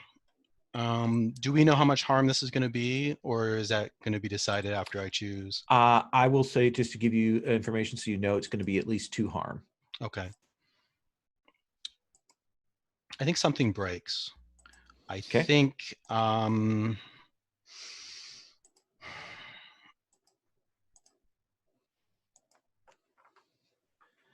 I think is it the Zariah, drone? maybe Zariah, yeah, but Zariah was surprised and she drops the case and the Oh drone, no. the drone is damaged. Does that fly with you, Volpine?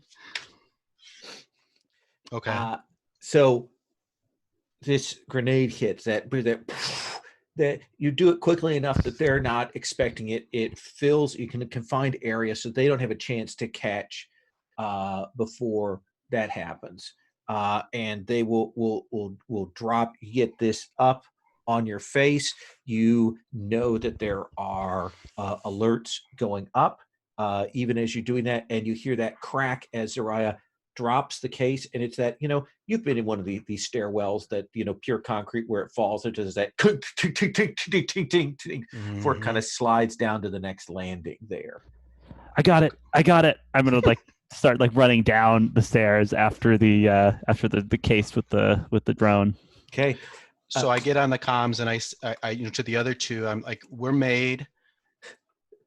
Make your way to the roof. I'll try to get the target, to the roof. Be ready it's probably going to be hot. Volpine, if you can have your other drone has a weapon of some sort, doesn't it? The spinner. Yeah. Okay. So tell me, let's figure out what the two outside are doing, and then we'll come back to our gas-filled staircase. So I'm presuming that Volpine knows something's gone wrong first because you've got some kind of connection to your drone. True. So I probably know as soon as there's some action going down in the stairwell that, and then the camera goes. Yeah. And then everything gets crappy, and I'm like, oh shit. Okay. And I let you know, and then I think it comes over the comms. What do you do, Volpine? So, Jen, did we have a backup plan, like what it would take if we had to go in? What do you want to do? Well, all right. So flashback to where we were talking about this. Sure. The fact that there are guards on the shift changes and cameras and such implied that a frontal assault was going to be a problem. However, some kind of interference with the building surveillance, some kind of hacking approach on that front. If there's anything we can do to mess the cameras up. Alternatively, there's get a fire escape up to the roof or something. It's a smooth surfaced thing. They've probably got those high tech slide things inside to slide down to the ground. But Volpine, do you want to try and do some kind of? We can abstract this as a hack to limit the field of security cameras or something, or do you want to use your drone to do that? So I think what we should try to do, if we can fictionally say that the drone's, the rat's damaged. Well, yeah, I think this is a hack of some type, and this is just me trying to scramble the cameras or turn them off. Okay. Is what I'd be going for. Yeah. I think that this is act under pressure. Because you are trying to do you're just trying to get some cameras off to limit your exposure. Yeah. You're not trying to turn everything off. You just want to get a little bit of space for yourself, and you're trying to do this as quickly as possible. Okay. And did you want to do anything, Jen? I'm going to declare that one of my skill wires is for parkour. Sure. And see if I can use maybe with some electronic pitons or something, scale the side of the building. Yeah.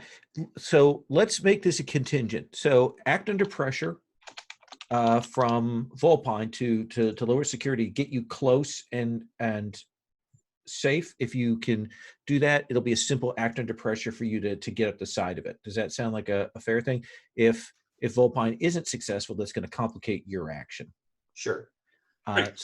So my act under pressure is a 9. Okay. So I think that you will be able to do this. Can Jen assist in some way? Maybe get it up to a 10. Sure. Or do you want to ride with that 9? Is that spending a link or You roll. You just links. roll with link. Oh, okay. Yeah, that sounds legit to me. So I roll I roll straight roll plus link. Yep. With Volpine.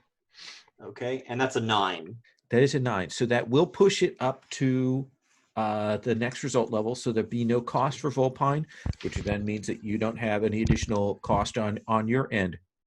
So I think it's less a hack and more like a hard pulse, probably to get the camera to short the wires on, one quadrant of the security facing of the building as you, I assume, drive in to get close. And as they're swinging by the building, you're gonna kind of leap out and do this climb. Yeah, I say I've picked up I picked up some like gecko gloves or something. Like they have that material on it that stick incredibly well to solid surfaces, and I'm using that to facilitate the climb. Okay. So I guess that's one of our gear. Yeah. Then let's have you roll act under pressure.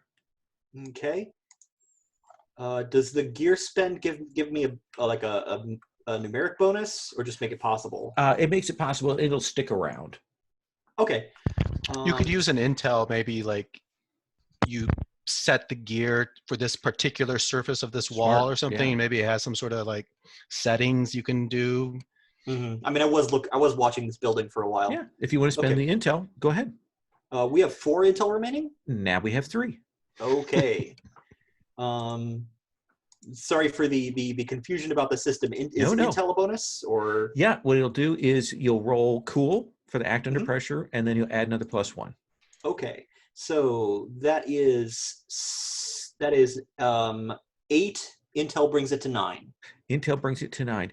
I think that this is not a soft landing. Like you get up, you get pulling, and you are doing this, and I think you are going to take one harm in this.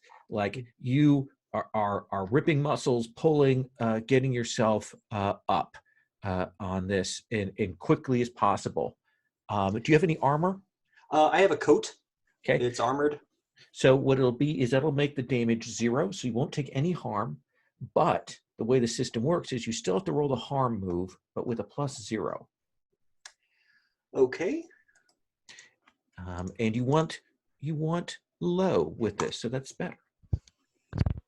That is a 7. That is a 7.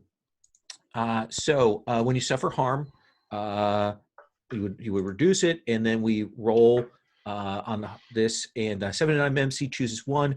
You lose your footing, you lose your grip on whatever you're holding, you lose track of someone or something you're attending to. Someone gets the drop on you. Oh, geez. I think that my choice is you are going to gecko up the side of this building, hit the top edge of that roof, and you can see that there is a security guy sprinting from a door to get to the edge. Clearly isn't here for you, but is clearly getting into position to snipe any potential people. We'll come back to you in just 1 minute.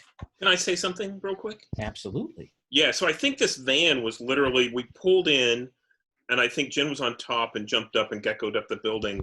And I peel back out, kind of not really trying to get away, but more as a distraction. Absolutely. I'll be glad to put that sniper bullet in your van. Absolutely. Let's come to Banshee. And again, we assume that all of you have comms. So my assumption, because it's our cyberpunk game, is that you are aware of the situation with your fellow PCs. What do you do, Banshee? Say Zariah. I reach into my coat and I pull out my submachine gun, my silent submachine gun, and I say, I'm going upstairs. You can come with me if you want. I'll probably move faster by myself. You can go get your thing if you want. Meet me on the roof. It's up to you. And I'll turn and I'll start heading up the stairs to the roof. Yeah, I'll to catch the up. executive level. So Banshee, you're making your way upstairs. Zariah, do you head down? Well, I've got to recover the drone. Yeah, I go down after that's banged up suitcase that dropped through all those stairs, and then I'll probably go down like one more flight just to poke around to see if I can spot anything helpful or interesting down here. All right. I'm going to resolve Banshee, and then I'm going to come back to you. So tell me what this looks like. Are you trying to just race up to the third floor?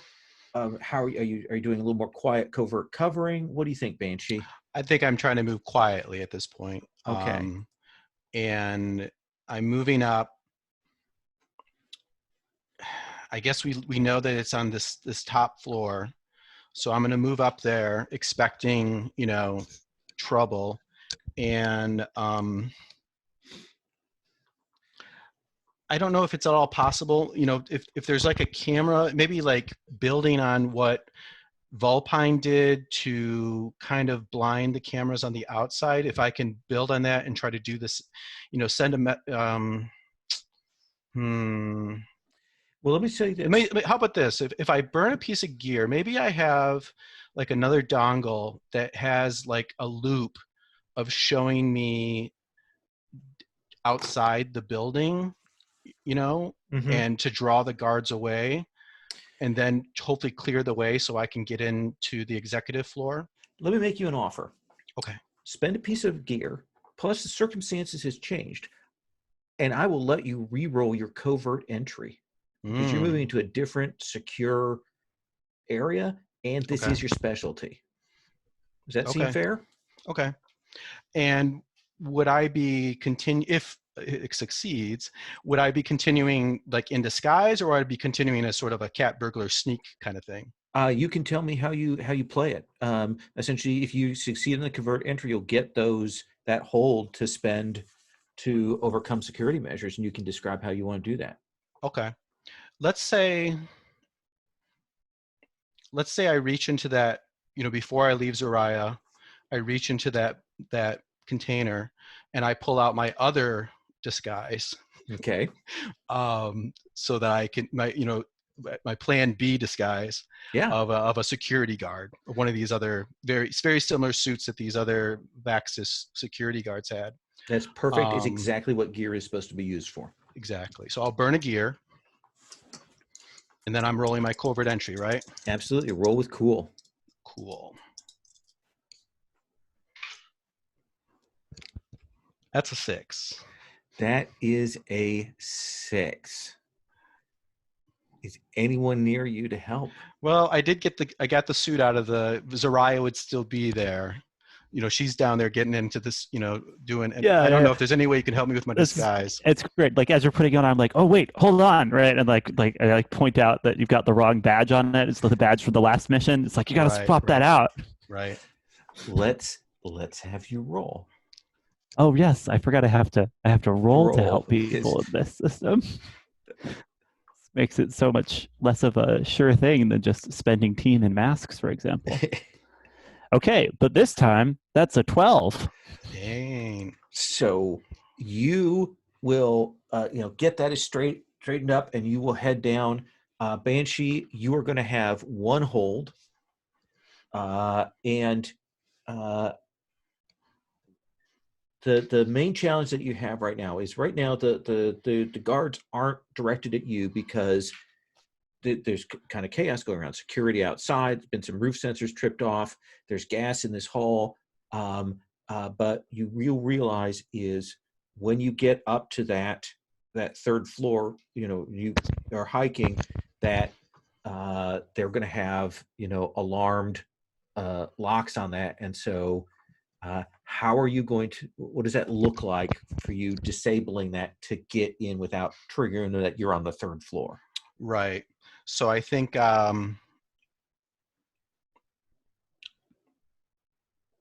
maybe I have memorized a lot of the pins. So I took a swipe card from one of the guards that's knocked out, swiped it, then it requires the pin. So I know this guy's pin and I put it in, or maybe the daily code, however they do it. Yeah. So we see you do that brief moment where we see the pad and we're not sure if you know it, and then you'll hit the numbers and we'll hear that, and you'll slip in. We'll come back to you on the 3rd floor. Zariah, you hit this basement door, go down a level, and now we kind of got that flashing lights that say security, alarm. You have the definite feeling like guards are being scrambled, but you're at this door with a big mag lock on it. I mean, they wouldn't put a block this big down here if there wasn't something awesome down here. Yeah. This is probably where they're keeping the good stuff. So how do you get past this? We're all out of gear. What's your personal gear situation look like? So what I carry around habitually are an ancient dagger, a flechette pistol, and and my special goggles with their magnification function. Yeah, you know what? I'm gonna crank the goggles up all the way. Taking a close look at this big panel by the door. See if I can pick up anything useful about how this opens. So possibly that's an assess. Yeah. Let's have you quickly size it up. All right. That's with edge, and so. Okay. All right. I've rolled a 6. And my edge is a 1, so that is a 7. You have 1 hold. How is this door vulnerable to me? You've let loose smoke in the form of this gas. Mm-hmm. The fire suppression system in this building is not going to make a distinction between sleeping gas and smoke. So there are going to be some people who are going to be coming out this door probably pretty soon. Now, as they hear the security fire alarm. guards, it might be scientists. You're going to have to wait. That's the thing is you're going to take that chance and wait here. I gotta see what's on the other side of the door. Gotta see what's on the other side. So we will see you position yourself. I assume the flechette pistol, or do you have the wavy daggers out?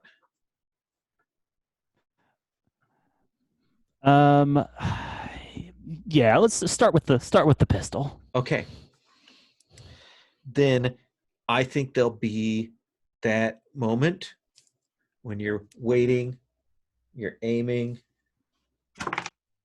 and Zariah, the door will pop open and you see the security guy step out. What do you do? I'm gonna shoot to wound. Okay. Then let us have you roll mix it up with meat.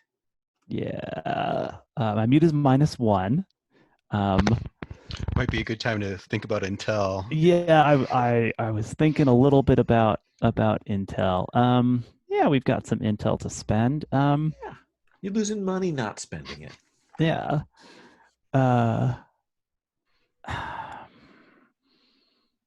Maybe. Yeah. Okay. Cool. Maybe. Tell me if this is too far fetched. Maybe part of the intel was about what frequencies the security teams here are on, and so to give myself just a little edge, I've activated one of the functions of the drone because I got the case. Drone's on the fritz, but one of its other functions is just sending out some kind of high pitched disabling noise on this specific frequency. Absolutely. Let's have you go ahead and make that roll. All right. So having spent the intel, I am rolling. It ends up as a flat roll, right? Okay. My -1 meat is canceled out by the intel. And it's a 5. It is a 5. So You get that up, do that screech, and this guard will grab your arm and will stop you. Essentially, the flechette thing probably fires off there next to his ear, and he grabs your arm and he spins you around and does that wrench where you can kind of hear that pop, and you're going to take 2 harm. Yow. Fortunately, I have a cool jacket that gives me 1 armor. So you take 1 harm, and you're going to roll the harm move. How do I take harm? So you have a little clock there. So you'll highlight that 1500 number. Gotcha. That's your 3 o'clock. Cool. Okay.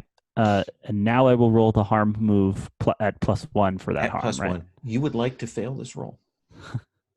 Also, don't forget mark XP when you're on a miss. So. Oh yeah. I did just get a miss there. And actually another XP question. One of my directives is academic addiction. When you put the pursuit of knowledge over the safety of your allies' mark experience, do you feel I've hit that? 100%. Great. Hey guys, don't worry about me. I'm just gonna get all this XP down here. Okay, that's an 8 all told on the harm move. That is an 8 on the harm move. So wrenches you, kind of throws you back, and I think that you lose your footing. Like the 2 of you are now in the bottom of this stairwell. Wrestling around. Your gun is not easy at hand, but you potentially still have those daggers. But wow, once you pull those out, this is going to get messy. We'll come back to you in just one moment. Volpine, what are you up to? So I can't get on the roof because I don't have climbing abilities. I'm best probably as a distraction. So let me make sure I understand the scene. There is a guard on the roof that is going after Jen. Is that right? In a second is going to see Jen, and probably that's going to be a bad scene. Nice. Okay, so yeah, I think I'm going to go after that with the flying drone. Okay. What does it have a weapon on it, or is it just kind of It does have a weapon. It is easily repaired, fast, armed with a needler, which is 3 harm and near. Okay.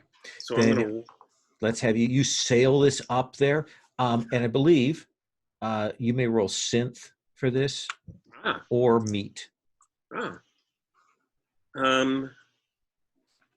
Meat is better for me, so I'll roll meat. Oh, I rolled a 7 + 1 is an 8. Is an 8. So your goal was to essentially deal harm to this target, and or my goal is it's more to free up Jen. Clear the way. Here's my offer then. My offer is that this guy runs up, sees the cyber gecko come over the side, starts to raise his sniper rifle, and suddenly this drone comes out of left field, and he goes off the edge of the roof. Okay. He's not going to be badly injured or anything like that because he's probably got impact armor, but he is going to be out of Jen's way. Perfect. Sound good? So basically the gun goes off and he dives and just happens to miss the top of the roof. Yeah. Now it is still a 7 to 9, so you do need to pick 2 from the mix it up, Volpine. But you have succeeded in your objective. Let's see. I hate to do it. Okay. If you don't mind, Jen, is it okay if you take harm as established by the fiction? Yeah, that's acceptable. Yeah. And I'll do something of value breaks. What breaks? Ooh, do I get to pick? You get to pick something that's valuable to you. The obvious thing is the drone, right? The drone, as it's swooping down, misjudges things and smashes and is now on the roof but can't take back off. Okay. And you have armor, right, Jen? Yep, armor 1. Okay.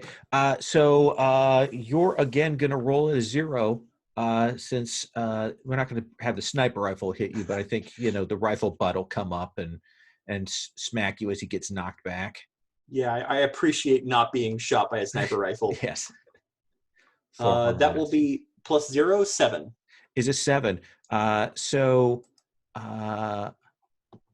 I think that this butt hits you, and you'll hear the fritz of one of your gecko gloves go out. You're like, oh, maybe I can get down on one, maybe not. But you're up here. The threat that was in your way is removed. What do you want to do next, Jen? Okay, I'd like to spend one of my research hold. What is the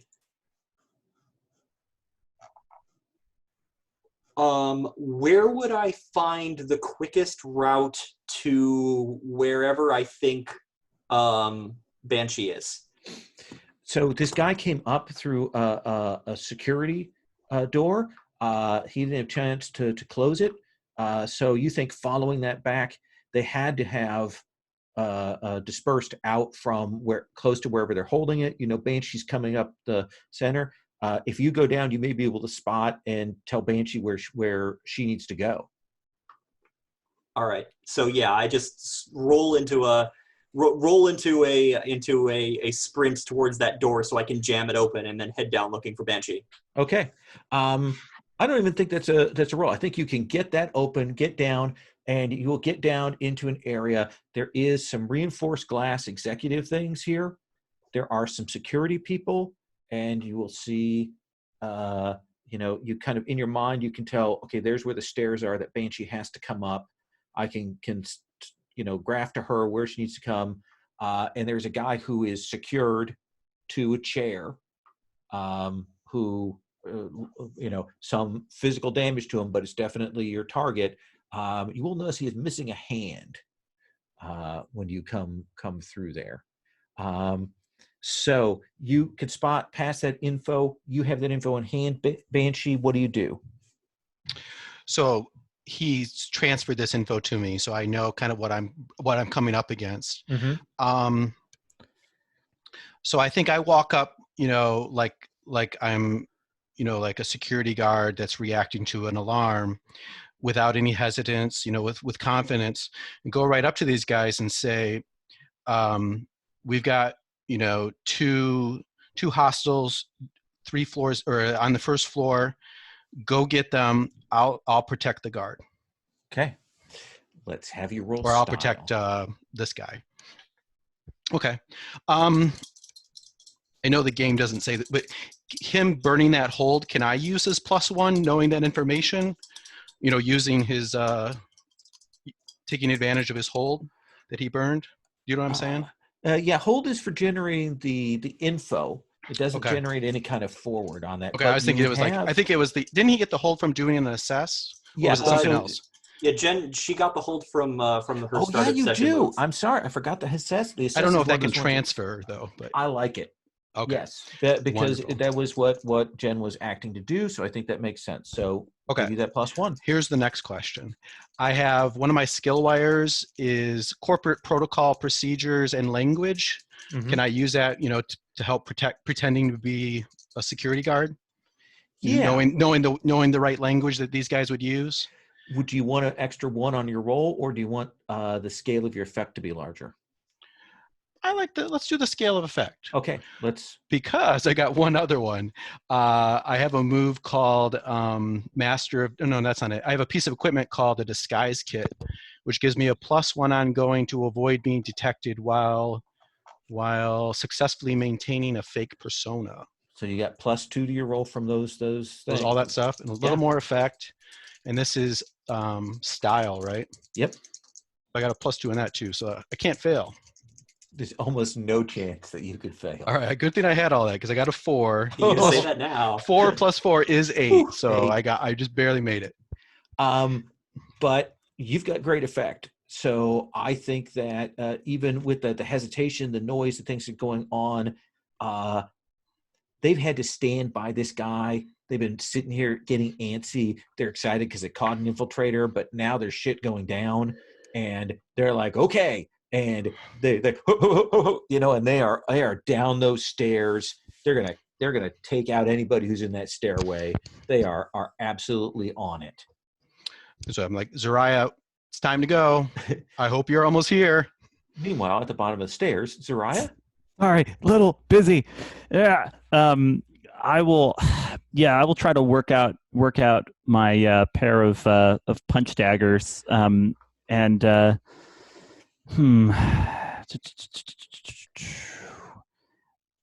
think the move here might not be to immediately, go for a strike with them, but just try to like get them out and like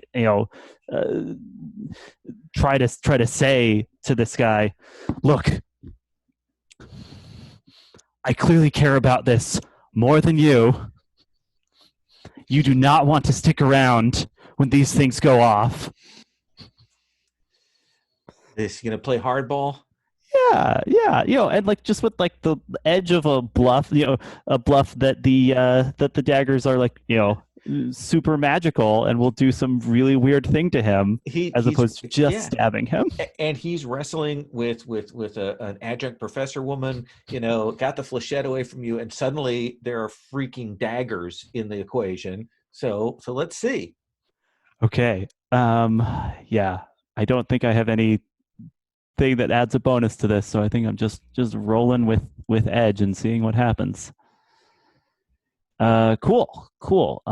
My edge is 1, so that's a 9. That is a 9.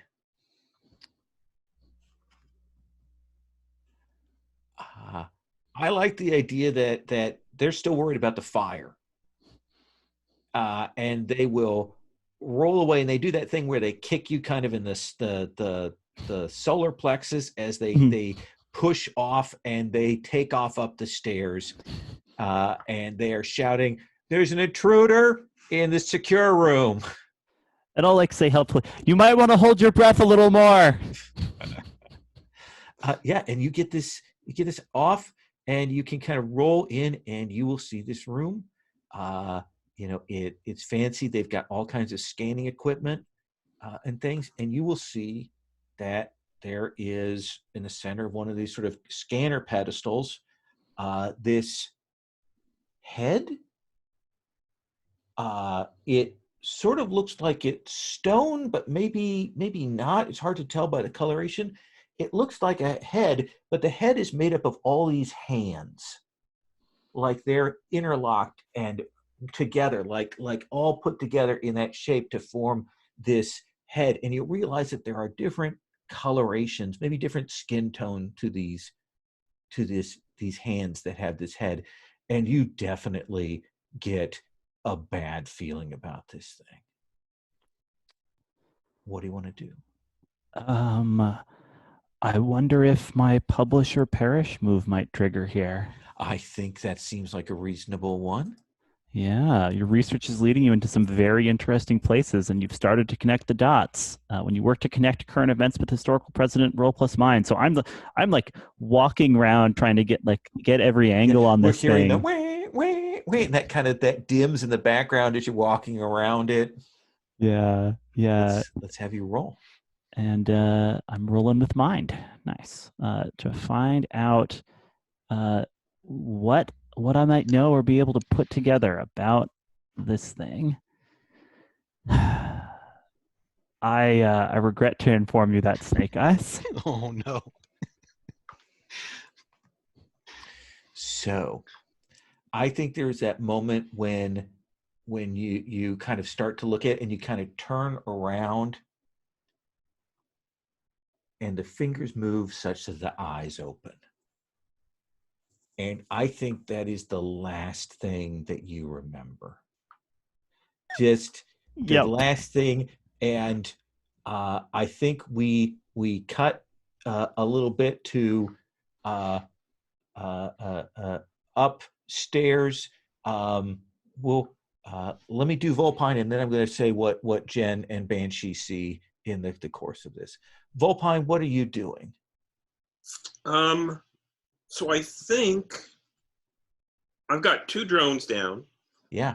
But I think the roof is okay. Banshee's good at her job. She's going to get the guy out. I think I need to help in the basement. So I think what I'm going to do is I'm going to ram the van into the front lobby.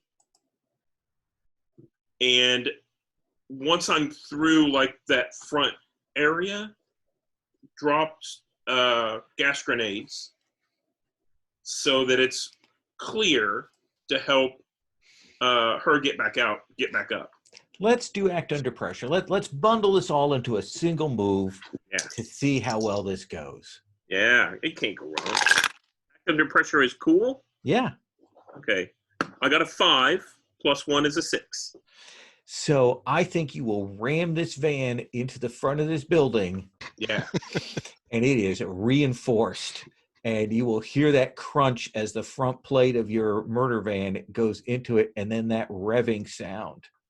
And you can see that there are people in the lobby behind the bulletproof glass who see you in the front of the van, and they're like looking at you and see that like the guns are starting to come up like.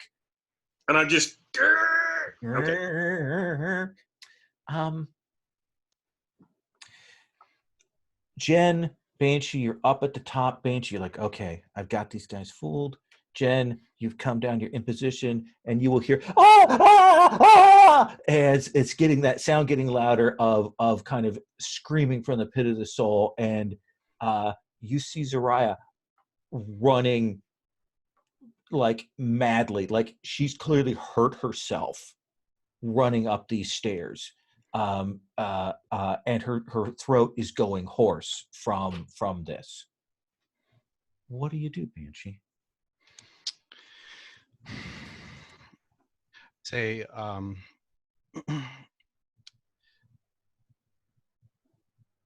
you're a professional. Pull it together. We got to get out of here now. Come on. You want to try and calm her down?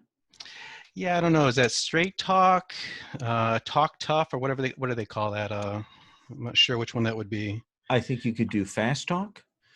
Yeah, let's do fast talk. To charm, or you could play hardball if you want to really, Right. But yeah, I don't intend to actually hurt her. Okay. Okay, so yeah, that sounds like fast talk. I don't think I have any extra modifiers on this.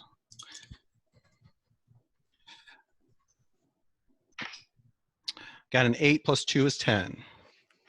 So, Zariah, what is it about the words that Banshee is speaking to you that kind of break through this cloud of unknowing?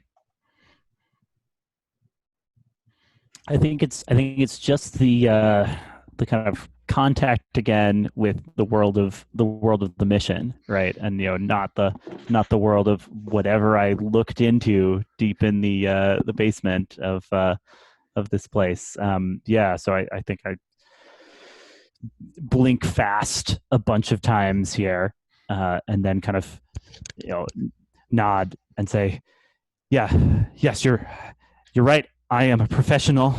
I'm an adjunct professor of Near Eastern Studies, and I can get through this.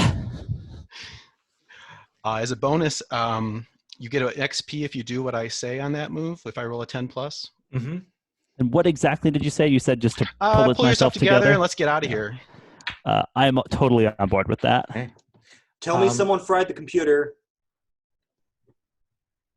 That's over the comms. Nope. What are you going to do, Jen? Did I leave the drone behind in the basement? We've got one drone left behind. Okay. We've got one drone on the roof. We've got the van jammed up against the front of the building. The computer thing has not been dropped on the machine yet. You guys are up here, but you do have the target that you need to get out of here, but you're on the top floor of this place. Who's in the best position to fry that computer? Did we know where the computer was? I don't recall.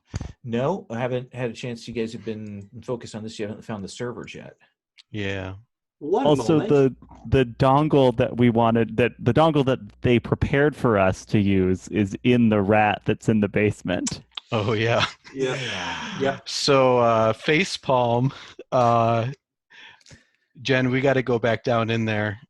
Zerai, no offense, but you're a mess. Gather up that drone. Make your way back downstairs, I guess. We got to get the dongle. We got to find the server. Spending another hold. Where would I find the computer? You'd have to go back down to that first level, sort of in the center part of that. Is got the security service systems down in there. You do know that both security teams are active and in play right now. They've got to have their equipment's got to be on the ground floor. It's going to be crawling with people. One problem at a time, right? Yep. How do we get him off the roof? And I point at our target. Right. Well, can you carry him down, or do we have? We don't have any gear either, so we can't like create ropes or anything either. I'm down to half a glove. I could make it. It's gonna be rough though. Might be able to jump, use the slides, and I mentioned before, and get onto the van. But where is the van? Why am I hearing crunching downstairs? I'm trying to draw the guards off of you. Look, I think getting out of here quickly is for the best. If you give me the glove, I'll take the target out, and then you can deal with the computer. Sure. They still think I'm a guard. So, Jen, you and I, let's go down, and you can take care of the computer. Or we'll get the dongle. We'll get to the computer and get the hell out of here. I'm proud to be part of this plan. Yeah.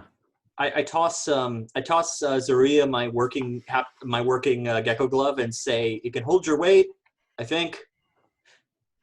If we get challenged, you're my prisoner. All right. Good plan. Classic. Let's start with Zariah. You cutting this guy free from his restraints and trying to get him out of here, or what? Yeah, is he gagged? Is he conscious? He is wounded, gagged, and essentially zip tied up to this chair. All right. By one hand and one arm. Okay. Yeah. I'll take the gag off and then start working on cutting off the zip ties with the dagger. As I'm saying, this you would not believe the day I am having, young man. He looks up at you and he holds out his left hand that is gone. There is a stump there of freshly healed flesh. And he looks at you with just a look of utter madness in his eyes. Oh, did you see the thing in the basement too? Do you want to try and get him out of here? Or are you going to leave this guy? That's the job. The job is to get him out of here. Then I think this is definitely an act under pressure to get him and yourselves over the edge. The van is there. It's only like a 20-25 foot fall now. Don't forget that other drone. The dead drone on the spinny one. That one's up there too. Yeah. Broken. Yeah. Okay. I mean, maybe I stuff it in my bag on my way, right? But it's like, I just toss it over the edge. Yeah.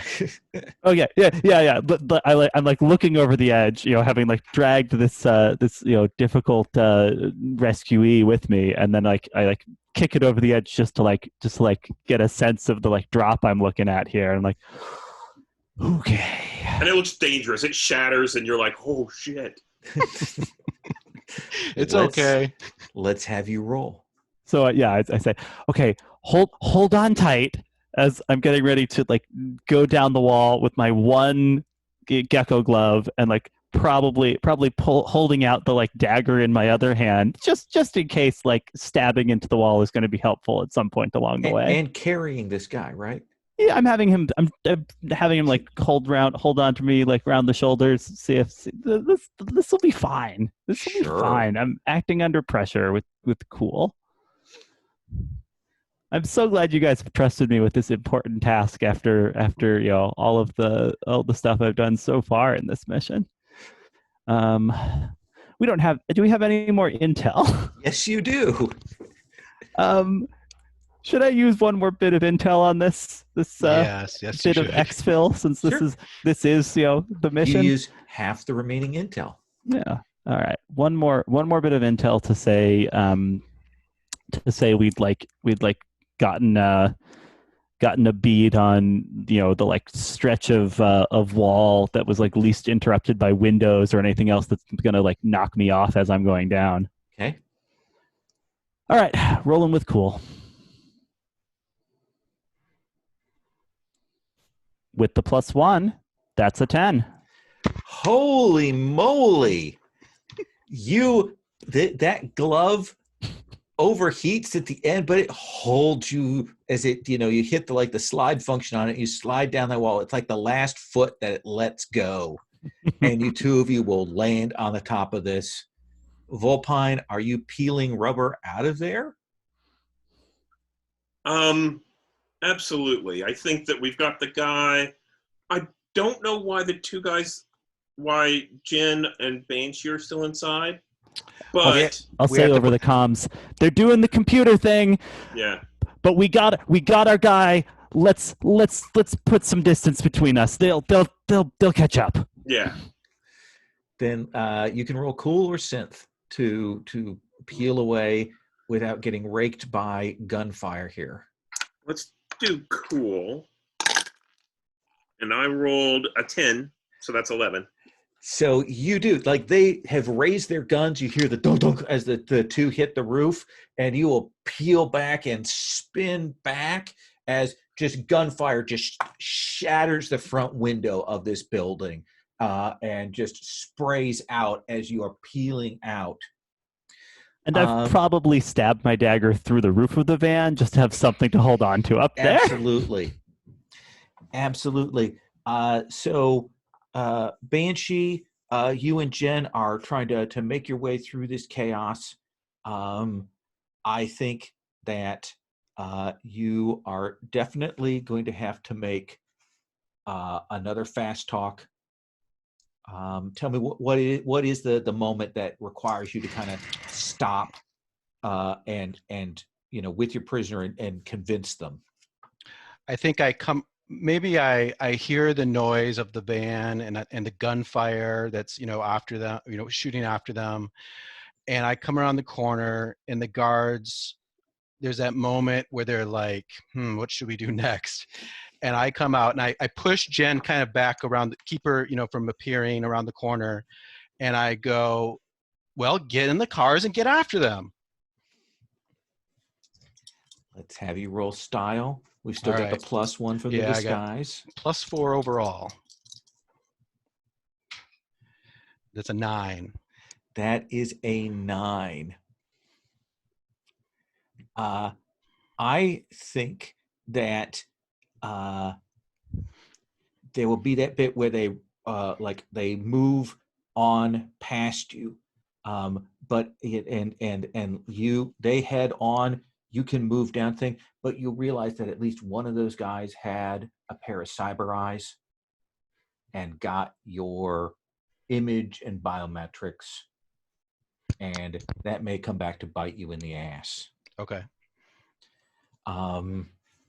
Jen, what do you do to get that case, get it in place, and get out of here? What is it that you do? I mean, are we on the stairwell that gets down to the basement at this point? Yeah, I'd say you get down there. Banshee's gotten you a clear path. You get the case. You can get the dongle. I confirm that stuff's taken care of. Now here's your choice. You can get out safely right now. Got the other part of your mission done, or you can fall back with this dongle, put yourselves at risk to do the other half of the mission. I mean, pays pretty good. I'm going to assume that we're still trying to make this happen until such point as it becomes irrelevant. I also don't look in the basement. Like, okay. I can tell there's an open door, and Zaria dropped all her stuff. So maybe I'm not going to do the same thing. Go, hack the computer, fry it. But I do look inside because I think of my partner and how much money this thing must be worth, how much that could help him. Absolutely. So, I'm acting my directive. So. Oh, yeah. Jen, could I have you please, because this is hacking this, could I please have you roll mind? Okay. Is there one more piece of intel left? Yes. Oh, good, because I'm going to need it. I'm also double checking my research moves. Yeah, I don't think any of that's relevant. Okay, so yeah, I'm going to use the last piece of intel because every little bit helps. Okay. 6. You get this. Do you have any hold left from your assess and all that? That you could burn to maybe help that? Thinking about it. So the edge questions that I asked on I have one hold left on research from the start of session, and I'm not sure how that applies to +1 forwards. Yeah, the research doesn't give you +1. Yeah, and so the edges were all related to complications. Unless what's my best way in hacking the place gives me a +1. I don't think I've got anything. My only thing would be that you're doing the external watching of the place. But let me think here. Well, I'm sorry. Is the rat fried, or could Vulpine be assisting somehow through, the link up with it? You know what? I'm going to say, because just to make it even let's double down. Let's make it a roll. And see. Vulpine, roll your links. Okay. I'm just saying this is not going great. And this is my link with Jen. Yes. And I don't have one. So roll with a 0. And I rolled a 7. Oh, just barely. Yeah. So while you won't get to mark XP, you will get this mostly into the thing. Like you do enough that you could reasonably argue that you have done the job before you bug out. But Banshee, you're going to walk down and take a look at this thing? Yep, I'm looking in the door. Then could I please have you roll, and when you face, go ahead and roll touch. Okay. And we don't have it, so Then we roll at minus -1, one, right? Yep. Okay. And there's no intel, there's nothing out there. I don't think I have anything that would apply to this, so here we go. I get a 9 down to an 8. You can only cope with the otherworldly horror by engaging one of your coping mechanics. Mark a behavior from one of the lists associated with your coping mechanisms. Okay. So what is your reaction? What do we see happen here? I was looking at these earlier. I can't remember if it's one of mine. I can't remember which one it was, but I'll look it up later. But it has to do, I think it's internal, or no, it's unreality is one of mine. Mm-hmm. So I think what I see is a hallucination of my partner. But he is horribly mangled.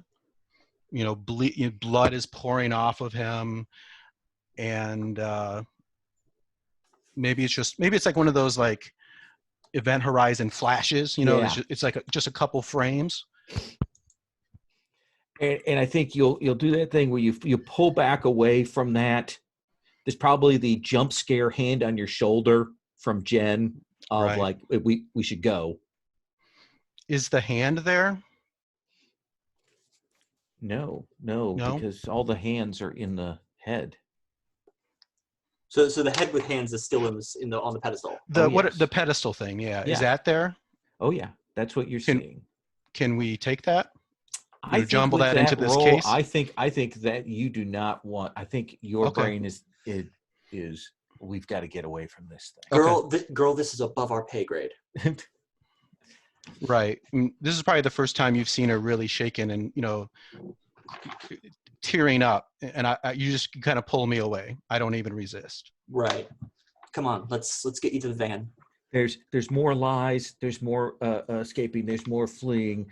And I think we will cut to a few hours later in another section of New York, that lower borough of Manhattan. What's his name? Mason has not said anything during the course of this. He's just been somewhat catatonic throughout. But you can deliver him to your keeper. Hang on a second. 1 second here.